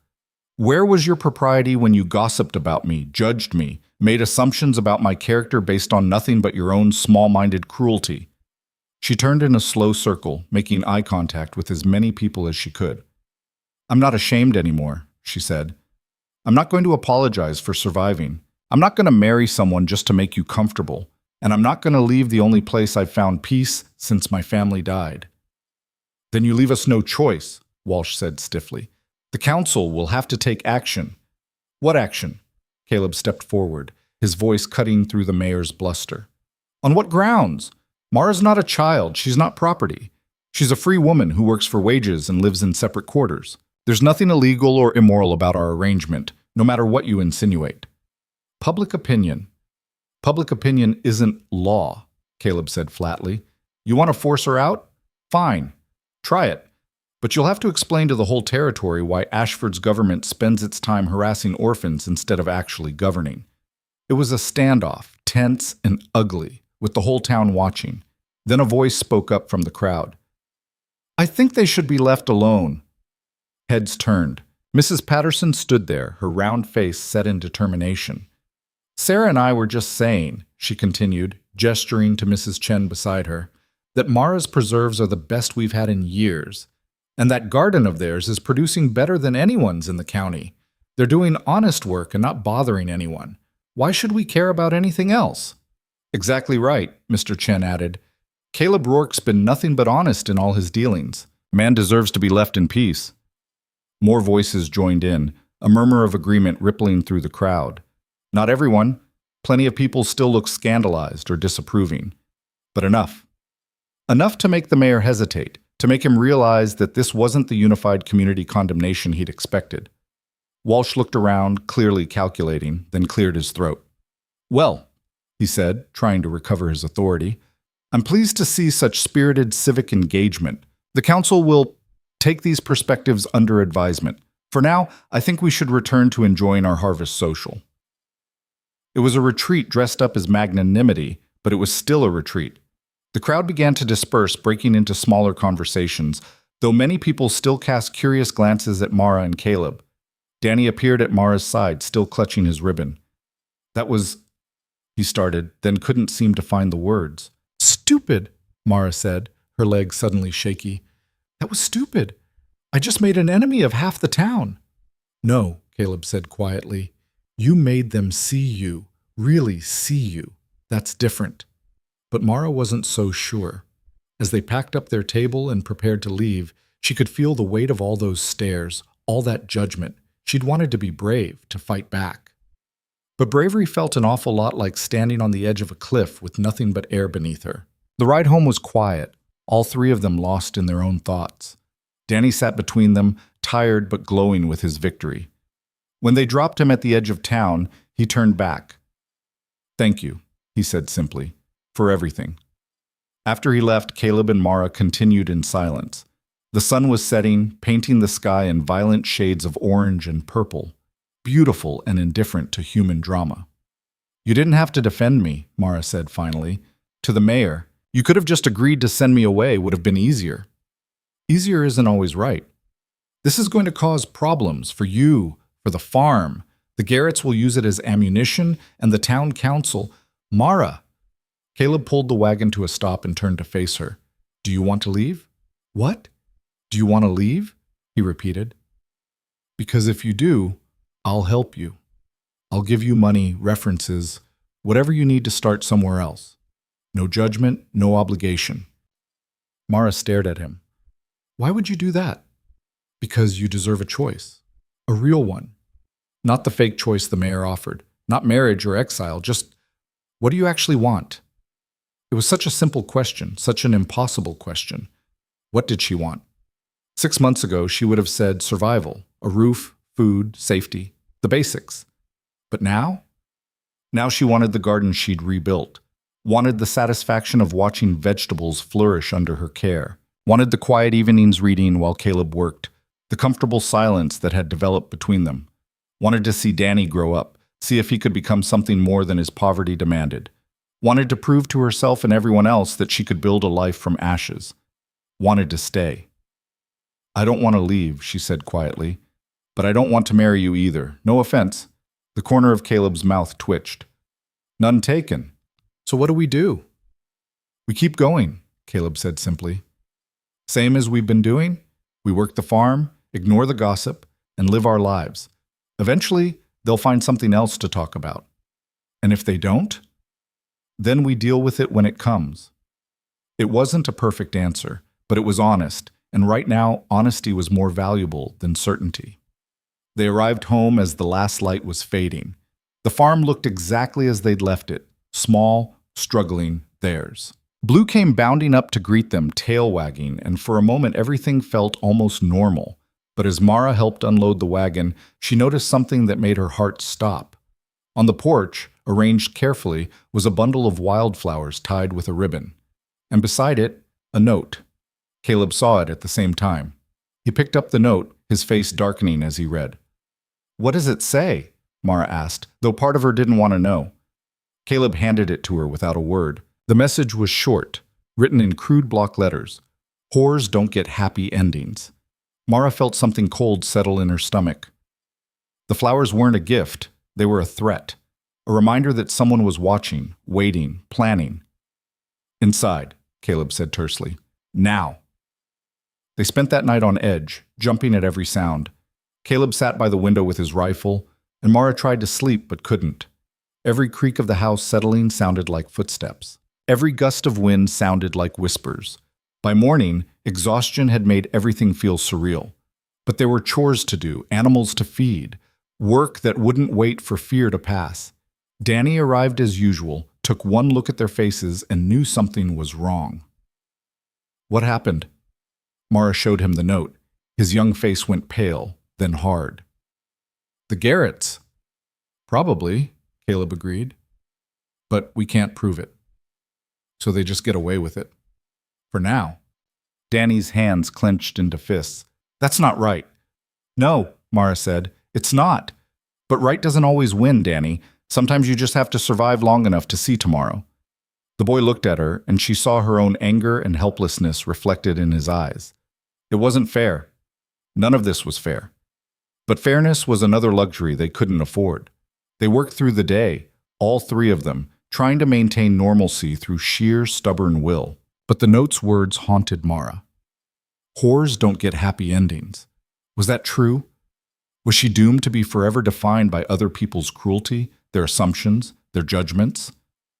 That evening, after Danny left and the sun was setting, Mara found herself standing at the edge of the garden she'd built.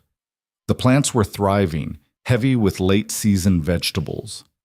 Evidence of her work, her care, her ability to make things grow. Caleb found her there, silent in the gathering dusk. "You're thinking too much," he observed. "Someone has to." He stood beside her, looking out over the farm. "Do you know what I see when I look at this place? A lot of work left to do?" "Possibility," Caleb said. "When I bought this land, everyone said I was crazy, said it was too poor, too difficult, that I'd never make it work. But I didn't buy it because it was easy. I bought it because it was mine, because I could look at it and see what it might become, not just what it was." He turned to look at her. "Same thing when I saw you in that square. Everyone else saw a problem, a burden. I saw someone who'd survived the unsurvivable, someone who could become whatever they chose, if given half a chance." Mara's throat was tight. "What if they're right? The note, the town. What if I don't get a happy ending?" "Then we make our own ending," Caleb said firmly. "Not happy, necessarily, but ours, on our terms." In the fading light, standing in the garden she'd brought back to life, Mara made a decision. She wasn't going to let fear win, wasn't going to let their cruelty define her. Whatever came next, more threats, more confrontations, more judgment, she would face it. Because this place, this struggling farm on stubborn land, had become something she never expected. It had become home. And she'd be damned if she let anyone take that away without a fight. The decision to fight back didn't come with fanfare or dramatic pronouncements. It came quietly, in the days following the note, as Mara refused to let fear dictate her movements. She worked the garden with the same determination, went to town for supplies with her head high, and met every stare with level eyes that no longer flinched. If they wanted to break her, they'd have to do better than anonymous threats and whispered condemnation. The farm responded to their renewed commitment. October brought cooler weather and a second harvest. Squash, pumpkins, the last of the tomatoes. Mara and Danny spent long afternoons preserving everything they could, filling jar after jar with proof of their labor. The pantry shelves groaned under the weight of their preparation for winter. Caleb worked from dawn to dusk, reinforcing the barn, repairing equipment, stockpiling firewood. He'd added a lock to the barn door after the note appeared, and though he never said it out loud, Mara knew he was preparing for worse than threats. He was preparing for siege. One morning in mid-October, Mara was hanging laundry when she noticed a rider approaching from town. As the figure drew closer, she recognized Sheriff Morrison on his bay mare, and her stomach tightened with instinctive worry. "Caleb," she called toward the field where he was working. He came quickly, wiping his hands on his pants, his expression wary. Morrison dismounted slowly, his weathered face giving nothing away. "Sheriff," Caleb greeted. "Something wrong?" "Depends on your perspective," Morrison said. He pulled an envelope from his jacket. "Got this from the town council. They asked me to deliver it personal." Caleb took the envelope, his jaw tight. He opened it and read, his expression darkening with each line. When he finished, he handed it to Mara without comment. The letter was formal, full of legal language that barely masked its hostility. In essence, the council was demanding that Mara either leave Caleb's property within 30 days or formalize the arrangement through marriage. Failure to comply would result in her forcible removal and potential charges against Caleb for harboring an unmarried woman in immoral circumstances. "This is insane," Mara said, her hands shaking with rage. "They can't do this." "Actually, they can," Morrison said heavily. "Morality statutes are still on the books, even if they're rarely enforced. Council's within their legal rights, much as I hate to say it."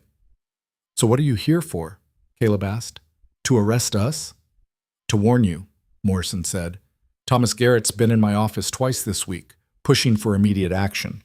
He's got the mayor's ear and half the council in his pocket. They're coming for you one way or another." "Why are you telling us this?" Mara asked. Morrison looked at her and his eyes were tired. "Because I've been sheriff here 20 years, and I've seen what happens when powerful men decide to crush someone. It's never about morality or law, it's about control, and I'm sick of being their tool." He climbed back on his horse. "You've got 30 days. Use them wisely." They watched him ride away, the letter still clutched in Mara's hand like evidence of a crime she hadn't committed. "We could leave," Caleb said finally. "Pack up, start over somewhere else." "Run away, you mean?" Strategically retreat. Mara looked at the farm, the fields they'd worked, the garden she'd rebuilt, the home they'd created from nothing. No, I'm done running. Done letting them win. Mara, they want us gone because we proved them wrong, she said fiercely. Because we survived when they expected us to fail. Because we built something good out of their cruelty. If we leave now, we're saying they were right, that we were ashamed, that we deserved their judgment. Caleb studied her for a long moment. You know what you're asking for. They won't stop. The Garretts, the council. They'll make our lives hell. They're already doing that, Mara pointed out. At least if we stay, we're fighting for something that matters.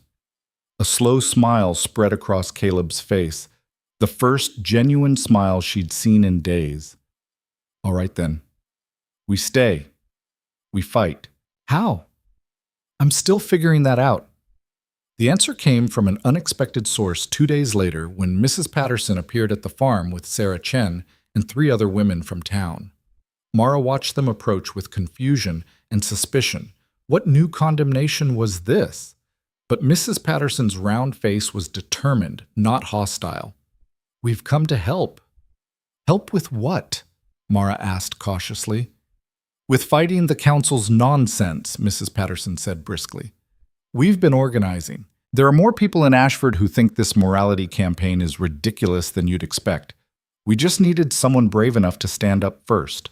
Sarah Chen nodded. What you said at the social, about surviving without their permission, it resonated. Some of us have been through similar treatment, different circumstances, same cruelty. We're starting a petition, another woman added, a young mother Mara recognized from market, demanding the council rescind the order. We've already got 40 signatures.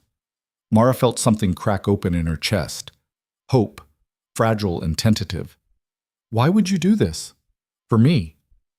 Not just for you, Mrs. Patterson said gently. For all of us. Today it's you they're targeting. Tomorrow it could be any woman who doesn't fit their narrow definition of acceptable. We're tired of living in fear of their judgment.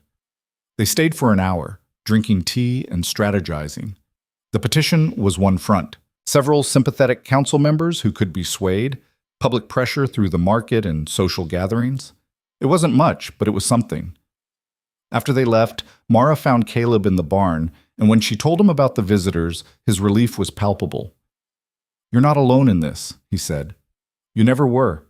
You just had to wait for people to find their courage. Or their anger, Mara said. Anger can be courage too. That evening, Danny arrived with news of his own. His father had found steady work at the mill and wanted to thank them for employing his son. He said to tell you that if you need anything, help, testimony, witnesses to your character, he'll do it. Says he owes you. The web of support was growing, thread by fragile thread. But the opposition wasn't idle either. 3 days before the council's deadline, someone poisoned their well. Mara discovered it at dawn when she went to draw water and found dead birds floating on the surface. Her scream brought Caleb running, and one look confirmed her worst fears. The water was contaminated, deliberately fouled. Can we clean it? Mara asked, trying not to panic. Caleb stared into the well's dark depths. We'd have to drain it completely, scrub it, let it refill. That's weeks of work. And in the meantime, we've got no water for the animals, the garden, ourselves. The creek is 2 miles away. We could haul water, but it won't be enough for everything. They stood there in the morning chill, looking at the poisoned well, and Mara felt the weight of it crushing down. This wasn't just harassment anymore. This was an attempt to destroy their livelihood, to make the farm literally uninhabitable. They're forcing our hand, Caleb said quietly. Without water, we can't last more than a few days. Then we dig a new well. He looked at her like she'd lost her mind. That takes months, and money we don't have. Then we find the money. We ask for help. We do whatever it takes. Mara's voice was shaking but determined. Because if we give up now, they win, and I will not let them win. By noon, word of the poisoned well had spread. Danny arrived with his father, a gaunt man with kind eyes who offered his labor. Mrs. Patterson organized the women to bring water from their own wells. Mr. Chen appeared with equipment and expertise. His brother had dug wells professionally before moving west. What started as a crisis became something else entirely. a community gathering around them, not to judge, but to help. People who'd been silent in the face of the council's cruelty were finding their voices now, finding their spines. The work began that afternoon. Caleb and Mr. Chen Sr. surveyed the property for a new well site, while others hauled water to keep the animals alive. Mara coordinated the effort, directing traffic, tracking supplies, feeding the workers who gave their time freely. Thomas Garrett rode by twice that day, watching from a distance with undisguised hatred. But he didn't approach, didn't try to stop them. Maybe he was smart enough to realize that attacking them now, with witnesses and support, would backfire spectacularly. By evening, they had a plan. A new well would be dug on the eastern side of the property. It would take 3 weeks, maybe 4, but it was possible. In the meantime, they'd haul water and make do. That night, exhausted and covered in dirt, Mara sat on the porch watching the stars emerge. Caleb joined her, 2 cups of coffee in hand. "We're going to make it," she said. Not a question, a statement of fact. "Yeah," Caleb agreed. "We are." "I never thanked you," Mara said quietly, "for taking me in, for believing I could be more than what they said I was." Caleb was silent for a moment. "You thanked me every day, every time you got up and worked, every time you refused to break. That was thanks enough." "Still," Mara insisted, "thank you." He looked at her in the starlight, and something passed between them. Not romance exactly, but recognition. 2 people who'd been shaped by hardship and refusal, who'd found in each other not salvation, but partnership. "You know what scares me most," Mara admitted. "Not the Garretts, or the council, or any of it. What scares me is that I'm starting to believe I deserve this, deserve to be happy, and I don't know what to do with that." "You lean into it," Caleb said simply. "You let yourself have it, because you've earned it, Mara. Not through suffering. You don't earn happiness through pain, but through choosing it, through fighting for it. That makes it yours." The council meeting was scheduled for 2 days before their deadline. Mara and Caleb attended, along with nearly 50 supporters who packed the small town hall to capacity. The petition sat on the council table, its pages covered with signatures. Mayor Walsh called the meeting to order, his expression sour. "We're here to address the matter of Miss Mara Vance and Mr. Caleb Rourke." "Actually," Mrs. Patterson stood, her voice carrying across the room, "we're here to address the matter of council overreach and discriminatory enforcement of outdated statutes." Walsh's face reddened. "Mrs. Patterson." "I have the floor, Mayor, and I intend to use it." She held up the petition. 112 residents of Ashford have signed this document demanding the council rescind its order. That's nearly a third of the voting population. Murmurs rippled through the room. Thomas Garrett, sitting in the front row with his brothers, looked furious. "Furthermore," Mrs. Patterson continued, "we've consulted with a territorial attorney who confirms that the morality statutes you're citing were designed to prevent prostitution and adultery, not to harass unmarried workers living in separate quarters. Your application of the law is selective and discriminatory." "That's your interpretation," Councilman Brooks interjected. "It's the law's interpretation." Sarah Chen stood now, reading from a document. "I have the relevant statute here. It clearly states that morality charges require evidence of actual impropriety, not mere speculation or gossip. Do you have such evidence?" Silence. "I didn't think so." Sarah sat down. Thomas Garrett stood abruptly. "Evidence? Everyone knows what's going on out there. A man and a woman alone together? Like every farmer and his hired help across the territory?" Mrs. Patterson shot back. "Are you suggesting we investigate every working relationship between men and women? Because I can think of several businesses in town that would fail that scrutiny." "That's different. How?" Mara stood now, her voice clear and strong. "How is it different? Because I'm a woman? Because I was orphaned and needed help? Because I don't fit your definition of acceptable?" The room fell silent. Every eye was on her, but this time Mara didn't feel exposed. She felt powerful. "I work for wages," she continued. "I have my own room. I've done nothing wrong except survive when you expected me to fail. And if that makes you uncomfortable, if my existence challenges your narrow worldview, then that's your problem, not mine." "Well said," someone called from the back. More voices joined in agreement. Mayor Walsh looked around the room, clearly calculating the political cost of proceeding. The petition, the crowd, the legal questions. It was all adding up to a fight he couldn't win cleanly. "The council will take this matter under advisement," he said finally, his tone grudging. "We'll reconvene next week to vote." It wasn't a victory, but it wasn't a loss either. It was a postponement, a chance to keep fighting. As they filed out of the town hall, Thomas Garrett intercepted them on the steps. "This isn't over," he said, his voice low and venomous. "You think a bunch of women with a petition can stop this? You're delusional." "Maybe," Caleb said calmly, "but we're not alone anymore. And that scares you, doesn't it? The idea that people might choose to support us instead of you." Thomas's hand twitched toward his belt, but Sheriff Morrison materialized beside them. "Problem, gentlemen?" "No problem, Sheriff," Thomas said through clenched teeth. He stalked away, his brothers following. "Watch your backs," Morrison advised quietly. "Cornered animals are dangerous." They knew he was right. The next few days passed in tense anticipation. Work on the new well progressed steadily, and supporters continued to bring supplies and encouragement. But there was an undercurrent of threat, a sense that something was building toward a breaking point. It came on a cold October night, 1 week before the council vote. Mara woke to the smell of smoke. She was out of bed instantly, her heart hammering. Through the bedroom window she could see orange light flickering. The barn was on fire. "Caleb!" she screamed, running into the main room. He was already up, already moving. They burst outside to find the barn fully engulfed, flames clawing at the sky. The animals were screaming, the horse, the chickens trapped in their coops attached to the barn structure. "Get the horse!" Caleb shouted, running toward the barn door. "It's too dangerous!" But he was already inside, swallowed by smoke and flame. Mara ran for the chicken coop, threw open the door, and started grabbing birds, tossing them to safety even as heat seared her skin. Blue was barking frantically, running back and forth. Mara counted seconds, each one an eternity. Where was Caleb?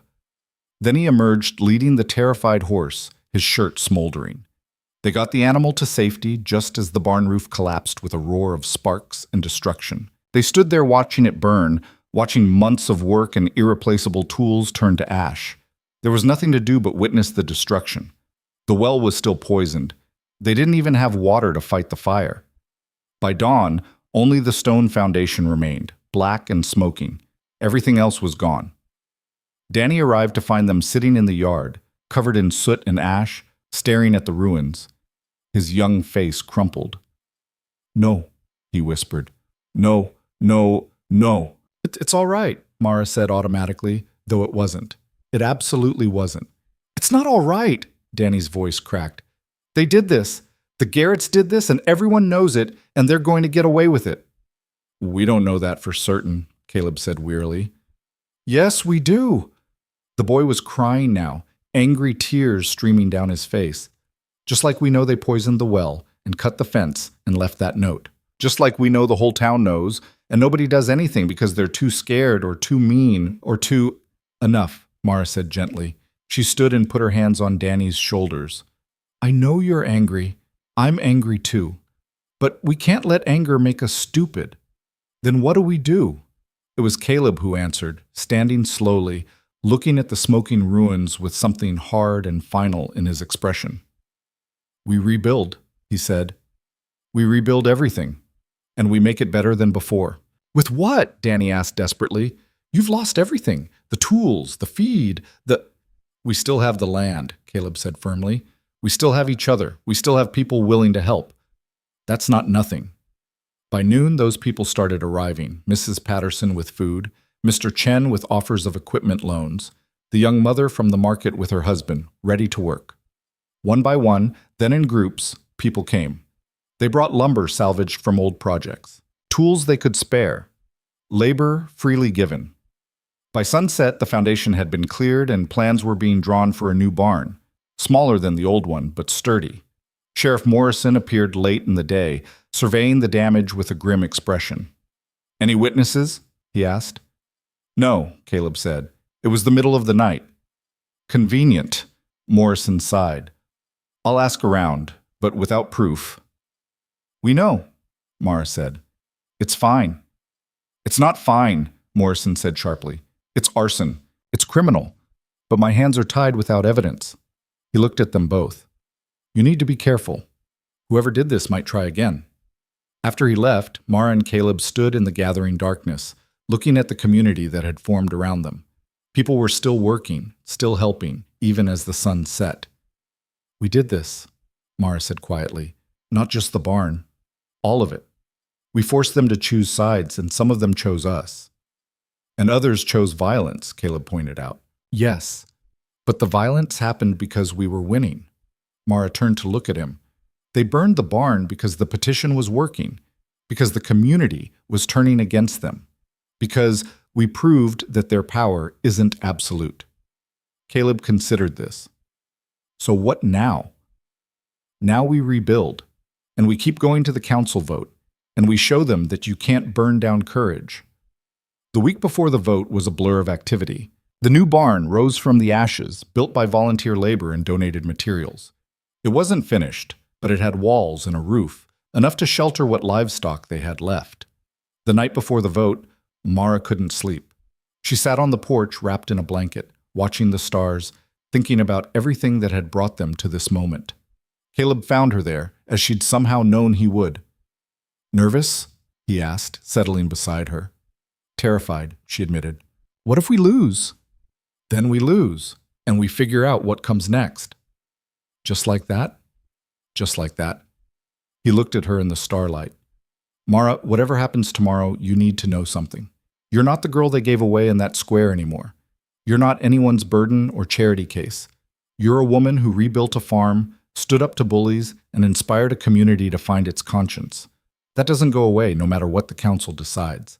Mara felt tears stain her eyes. When did you get so wise? Around the time you started teaching me that giving up isn't the only option. They sat in comfortable silence, watching the night deepen. Tomorrow would bring whatever it brought. But tonight, here in the quiet darkness, Mara felt something she hadn't felt since before the fever took her family.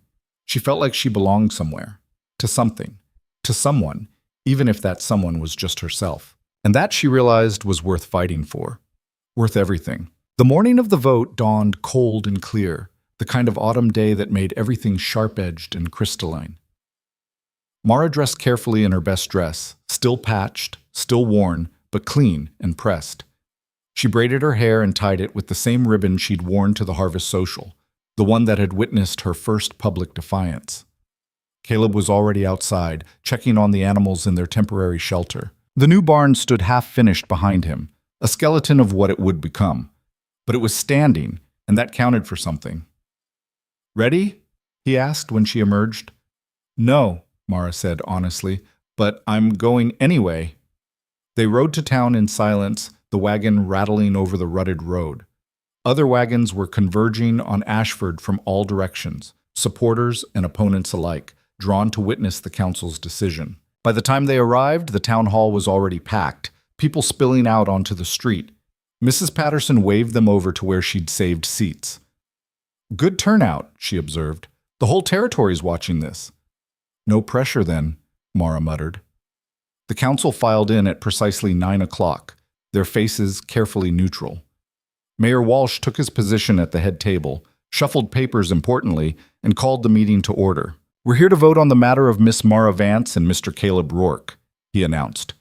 Specifically, whether the current living arrangement constitutes a violation of territorial morality statutes and should be forcibly dissolved.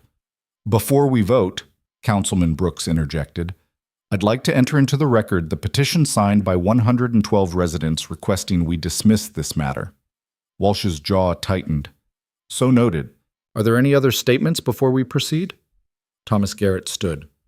I have evidence that directly contradicts the narrative we've been fed about this so-called innocent arrangement. Mara's stomach dropped.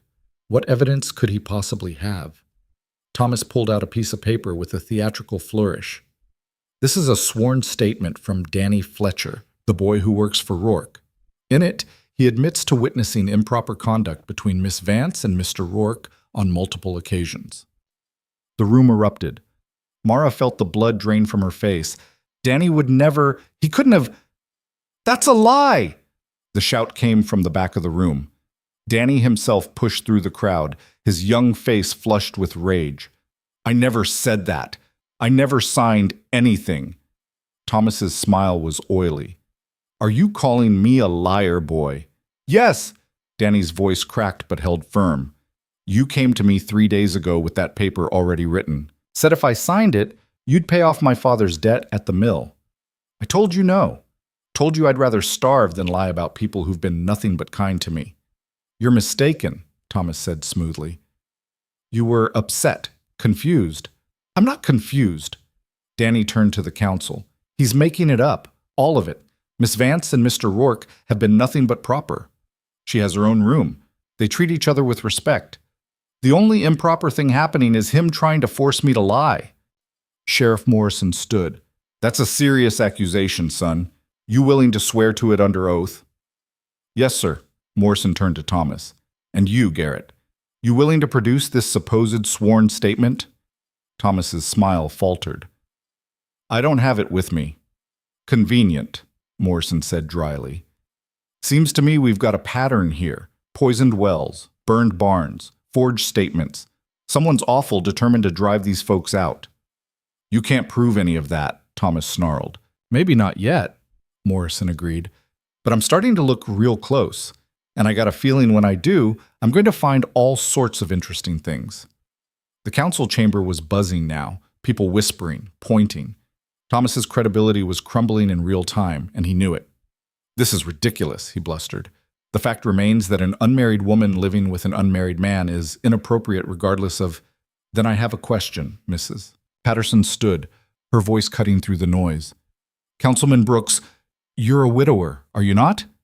Brooks blinked. I am. And you employ a housekeeper, Mrs. Winters, a widow, who lives in a cottage on your property. Separate quarters, but still your property. Should we be investigating that arrangement as well? Brooks' face reddened. That's entirely different, is it? Sarah Chen stood now. Because by the standard you're applying to Miss Vance, every working woman in this territory who doesn't live with family is suspect. Every housekeeper, every governess, every woman who dares to earn her living independently. That's not what this is about, Walsh protested. Then what is it about? Mara stood, her voice ringing clear. Because from where I'm standing, it looks like it's about punishing me for not being ashamed enough, for not breaking when you expected me to, for surviving and thriving despite everything you put in my way. She looked around the room, meeting eyes, refusing to flinch. You gave me away in a public square like I was worthless, she continued. And when someone offered me dignity instead of degradation, you couldn't stand it. Because if I could rebuild my life without your permission, without your control, then what does that say about your power? The silence was absolute. So yes, this is about morality, Mara said, but not mine. Yours. The morality of a town that would rather see a young woman broken than independent, that would rather destroy than acknowledge it was wrong. She turned to the council directly. I've done nothing wrong. I work for fair wages. I live in my own space. I've harmed no one, broken no real laws.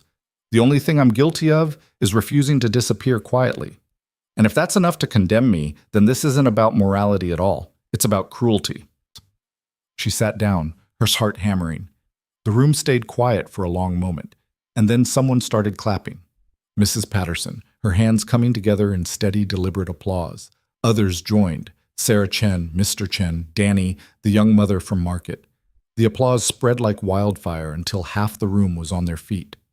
Mayor Walsh banged his gavel, his face mottled with frustration.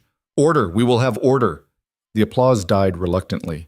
The council will now vote, Walsh announced stiffly, all in favor of enforcing the morality statute and requiring Miss Vance to leave Mr. Rourke's property. Signify by saying aye. 3 voices. Aye. Walsh and 2 others, including the one councilman everyone knew was in Thomas Garrett's pocket. All opposed? 4 voices. Nay. Brooks and 3 others. Mara's breath caught. 4-3. They'd won. The motion fails, Walsh said through gritted teeth. Miss Vance is free to remain at Mr. Rourke's property without legal impediment. The room erupted in cheers and shouts. Mara felt hands on her shoulders. Mrs. Patterson, Sarah Chen, Danny jumping with joy. Caleb's hand found hers and squeezed, and when she looked at him, his eyes were bright. But Thomas Garrett wasn't done. This is an outrage, he roared over the celebration. You're condoning immorality, setting a precedent that will destroy the moral fabric of this community. What's destroying this community, Morrison said, stepping forward, is men like you who think power means you can terrorize anyone who doesn't bow down. I've been investigating the barn fire, Garrett, and I found witnesses. 2 different people saw you and your brothers near the Rourke farm that night. Thomas went pale. You can't prove anything. Maybe not enough for a conviction, Morrison agreed, but enough to make your life real uncomfortable, enough to ask questions about your land deals, your business practices, all the corners you've cut thinking nobody was watching. He moved closer, his voice dropping but still audible across the now silent room. Here's what's going to happen. You're going to leave Miss Vance and Mr. Rourke alone, completely. You're going to stop the harassment, the threats, all of it. And in return, I won't dig too deep into your affairs. But if one more fence gets cut, one more well gets poisoned, one more mysterious fire breaks out, I'm coming for you with everything I've got. We clear? Thomas's hands were shaking with rage, but he nodded once, sharply. Good. Now get out of my sight. The Garrett brothers left, and their departure felt like a storm passing. The tension that had been coiled in the room for hours finally released. Mara found herself surrounded by people offering congratulations, support, promises of help. It was overwhelming and wonderful and exhausting all at once. Through it all, Caleb stayed close, a steady presence at her side. Finally, they managed to extract themselves and step outside into the cool autumn air. Mara leaned against the wagon, her legs suddenly weak. We won, she said, like she couldn't quite believe it. You won, Caleb corrected. That speech, Mara, you were incredible. I was terrified. Being brave doesn't mean not being scared. It means being scared and doing it anyway. Danny came running up, his face split in a huge grin. Did you see Thomas's face? Did you see how mad he was? I saw, Mara laughed. Thank you, Danny, for standing up, for telling the truth even when it was hard. The boy's smile softened into something more serious. You taught me that, both of you. That sometimes you gotta fight even when you're scared. That being honest matters more than being safe. Hey, you're going to be a good man, Caleb said, ruffling the boy's hair. Better than most. Over the next few weeks, life on the farm settled into something that felt almost normal. The new barn was completed with community help, sturdier than the old one. The new well struck water at 30 feet, sweet and clean. The garden, put to bed for winter, showed promise for an abundant spring. But more than the physical improvements, something else had changed. The town's attitude toward Mara and Caleb shifted. Not everyone approved. There were still plenty who thought the council had made a mistake, who looked at Mara with suspicion and judgment. But they were outnumbered now by people who nodded respectfully when she passed, who asked her advice on preserving, who treated her like a valued member of the community rather than a burden. Mrs. Patterson recruited her to help organize the winter charity drive. Sarah Chen asked her to teach a class on gardening at the new community center. Small things, but significant. Recognition that she belonged. One evening in late November, as the first real cold snap settled over the territory, Mara was in the garden planting bulbs for spring. It was forward-thinking work, planning in November for flowers that wouldn't bloom until April. But she'd learned that survival meant planning ahead, believing in futures you couldn't yet see. Caleb found her there as the sun set, her hands black with earth. You'll freeze out here, he observed. Just finishing. She patted down the last of the soil and stood, brushing dirt from her skirt. Tulips. My mother always said tulips meant hope. Did she plant them? Every fall. She said it was an act of faith. Putting something in the cold ground and trusting it would come back beautiful. They walked back to the house together, the early evening stars beginning to appear overhead. Blue trotted beside them, her tail wagging contentedly. Inside, Mara washed her hands while Caleb started supper. The routine was comfortable now, familiar. They moved around each other with practiced ease, 2 people who'd learned each other's rhythms. I've been thinking, Caleb said as they sat down to eat, about next year, about expanding. Expanding what? The farm, the garden. Maybe even hiring more help. The preserves are selling well. We could increase production, maybe sell to the bigger towns east of here. Mara considered this. That would take investment, money we don't have. I talked to the bank. They're willing to extend credit based on this year's success. He paused. But I wanted to ask you first. This would be a partnership, not just you working for me. Equal say, equal share of the profits. She stared at him. Why would you do that? Because you built this as much as I did. More, maybe. The garden alone generates half our income now. It's only fair. Fair? Mara repeated softly. Nobody's ever worried about being fair to me before. Then they were fools. Caleb met her eyes. I mean it, Mara. I'm not offering charity. I'm offering partnership. Because I can't do this without you, and I don't want to try. Something warm unfurled in Mara's chest. Not love exactly, or maybe it was love, but not the romantic kind. It was something deeper, more fundamental. The love of being seen, being valued, being trusted. All right, she said. Partners. They shook hands across the table, solemn as a contract, and in a way it was. Winter came in earnest after that, bringing snow and ice and long dark nights. But the farm was prepared. The new barn kept the animals warm and dry. The pantry was full of preserved food. The well produced abundant water. They'd weathered the storm, literal and metaphorical, and come out stronger. Danny came to work less often as the weather worsened, but when he did, Mara noticed changes in him. He stood taller, spoke with more confidence. The scared, hungry boy was becoming someone else, someone who believed in his own worth. I'm saving money, he told them one day. From my wages, Pa and me, we're going to get our own place. Something small, but ours. That's wonderful, Mara said warmly.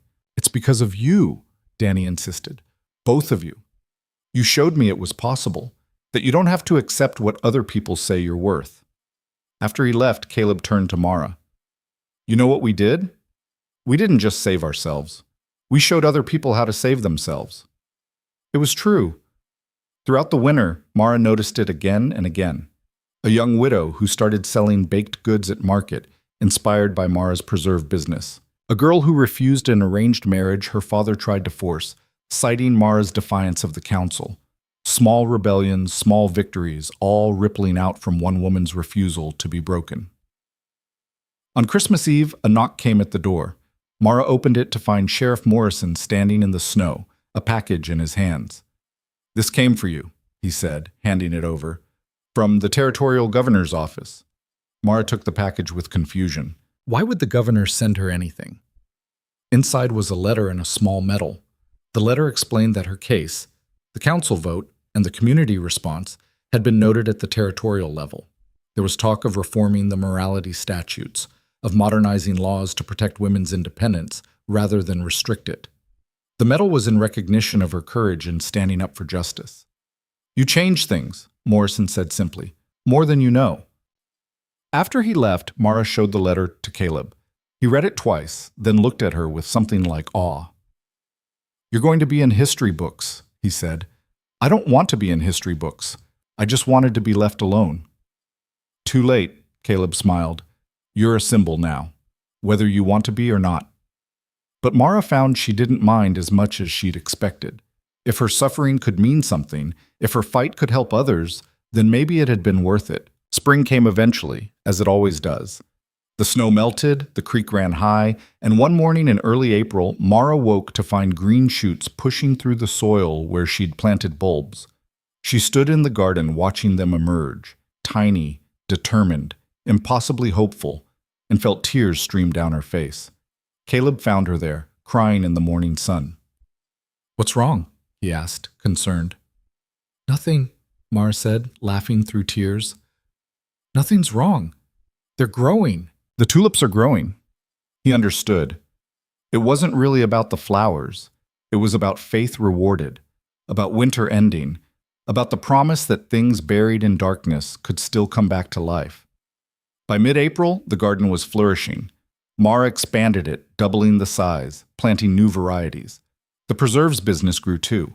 They hired 2 local women to help with canning, creating jobs that gave other women independence and income. The farm prospered in ways that went beyond money. It became a place people pointed to as evidence that hard work and determination mattered more than circumstances or pedigree, that you could start with nothing and build something real. One evening in May, as Mara was deadheading flowers, she noticed a ribbon tied to one of the tulip plants. Not one of hers. This was new, blue silk, expensive. She untied it and found a note attached. Thank you for showing me it's possible. Starting my own business next month. Wish me luck. Sarah Chen. Mara smiled and retied the ribbon, leaving it as a marker. Over the next few weeks, more ribbons appeared. Different colors, different notes, all from women who'd found courage in Mara's example. You're building something bigger than a farm, Caleb observed one evening, looking at the ribbon-festooned garden. We're building it, Mara corrected, all of us together. By summer, the farm was unrecognizable from the struggling homestead Mara had first seen. The fields were producing abundant crops. The garden was a riot of vegetables and flowers. The barn stood solid and strong. Animals thrived. The well never ran dry. But the real transformation was in Mara herself. The sharp-edged, defensive girl who'd stepped off that wagon 10 months ago was gone. In her place was a woman who stood tall, who met the world with confidence instead of fear, who knew her worth and refused to apologize for existing. On a warm July evening, Mara sat on the porch watching the sunset paint the sky in shades of gold and crimson. Caleb sat beside her, comfortable in the silence they'd perfected. Do you ever regret it? She asked. That day in the square, taking me on. Caleb was quiet for a moment. Not once. Do you regret staying? Mara thought about everything that had happened, the pain, the fear, the fights, but also the growth, the community, the discovery of her own strength. No, she said firmly. Not even a little. What changed? Caleb asked. Between that first day and now? Mara considered the question seriously. I stopped waiting for permission to be who I am. Stopped needing external validation to feel worthy. I learned that I could choose my own life, define my own terms. She smiled. You helped with that, by giving me space to figure it out instead of telling me who to be. You always knew who you were, Caleb said. You just needed time to remember. They sat in comfortable silence as stars began to appear. Blue dozed at their feet. In the distance, they could hear the sounds of the farm settling for the night, chickens roosting, the horse moving in its stall, the wind in the growing crops. This was home. Not the house, not the land, but this, the peace, the partnership, the sense of belonging to something larger than herself. I planted new trees today, Mara said, along the eastern property line. Won't bear fruit for years, but I thought that we'd be here to see it, Caleb finished. Yes. It was a statement of faith, planting trees, believing in futures, in permanence, in the idea that this place they'd built together would endure. As autumn came again, bringing the anniversary of Mara's arrival, the town held another harvest social. This time, Mara attended not as a pariah, but as a respected member of the community. Her preserves were the first to sell out. The women she'd employed helped organize the event. Danny, now 15 and working the farm full-time, while his father ran a successful carpentry business, won the pie competition again. Mayor Walsh, who'd lost his re-election bid partly due to his handling of Mara's case, watched from the sidelines with undisguised bitterness. But the new mayor, a progressive woman named Eleanor Price, made a point of publicly thanking Mara for her contributions to the community. You changed this town, Mayor Price said. Made us examine our values, our laws, our treatment of the vulnerable. We're better for it. Thomas Garrett had left Ashford entirely. His land sold to pay debts that mysteriously came due all at once after Sheriff Morrison's investigation uncovered financial irregularities. His brothers stayed but kept their distance, cowed by public opinion and legal scrutiny. As Mara looked around the social, at the people laughing and eating and celebrating together, at the community that had rallied around her, at the life she'd built from nothing, she felt something settle in her chest, something that had been restless and uncertain for as long as she could remember. Peace. That night, back at the farm, Mara walked out to the garden one last time before bed. The tulips she'd planted that first November had bloomed and faded and would bloom again next spring, a full cycle completed. She found the ribbon she'd tied to the first plant, the one she'd worn in the town square that terrible day. She'd reclaimed it, turned it from a symbol of shame into one of survival. Now she untied it carefully, held it in her hands. The fabric was faded, worn from a year of weather. but it had endured, just like her. Mara brought the ribbon inside and placed it in the tin with her mother's buttons, another piece of her history, another marker of who she'd been and who she'd become. Caleb looked up from his accounts. Putting something away? Remembering something, Mara corrected. There's a difference. She sat down with her poetry book, settling into the comfortable quiet of the evening. Outside, the farm was dark and peaceful. The well held clean water. The barn stood strong. The garden slept, waiting for spring. Animals were safe and fed. Everything was as it should be. This was her kingdom, not given to her, not taken by force, but built, day by day, choice by choice, through courage and defiance and the simple, radical act of refusing to disappear. She'd started with nothing. Less than nothing. She'd started with shame, with judgment, with a town that saw her as worthless, and she'd transformed it all into this, a life of purpose, a community of support, a future full of possibilities. What are you thinking about? Caleb asked, watching her face. Mara smiled. How far I've come. How far we've come. Any regrets? She thought about that day in the square, about standing there while they gave her away like unwanted property, about the rage and humiliation and fear, about how close she'd come to letting it break her. And then she thought about everything that came after, the garden, the farm, the friendships, the fight, the victory, the discovery that she was stronger than she'd ever imagined. No regrets, Mara said firmly, not a single one, because even the worst parts led me here, to this place, this life, this version of myself. She looked around the small house, at the shelves full of preserved food they'd made together, at the tools they'd accumulated, at the evidence of their partnership covering every surface. This is home, she said simply. I'm home. And it was true. Not because the house was grand, or the land was easy, or the town was perfect, but because she'd chosen it. Every single day she chose to be here, to fight for this life, to believe in her own worth. That choice, that daily, deliberate choice, had transformed everything. You know what the best part is? Mara asked, closing her book. What's that? Tomorrow, I get to choose again, and the day after that, and the day after that, for as long as I want. Caleb smiled. That's freedom. No, Mara corrected softly. That's power, real power, not the kind that comes from controlling others or demanding their submission. The power that comes from knowing who you are and refusing to apologize for it. She'd spent so long believing she was powerless, believing that her worth was determined by others' opinions, their approval, their permission. But she understood now that power had been hers all along. She just had to claim it. And she had. Through fire and flood, through judgment and harassment, through every attempt to break her spirit or drive her away, she'd claimed her power and held on to it with both hands. This farm, this life, this identity, they were hers. Built by her own hands, defended by her own courage, defined by her own terms. Nobody could take that away. Nobody.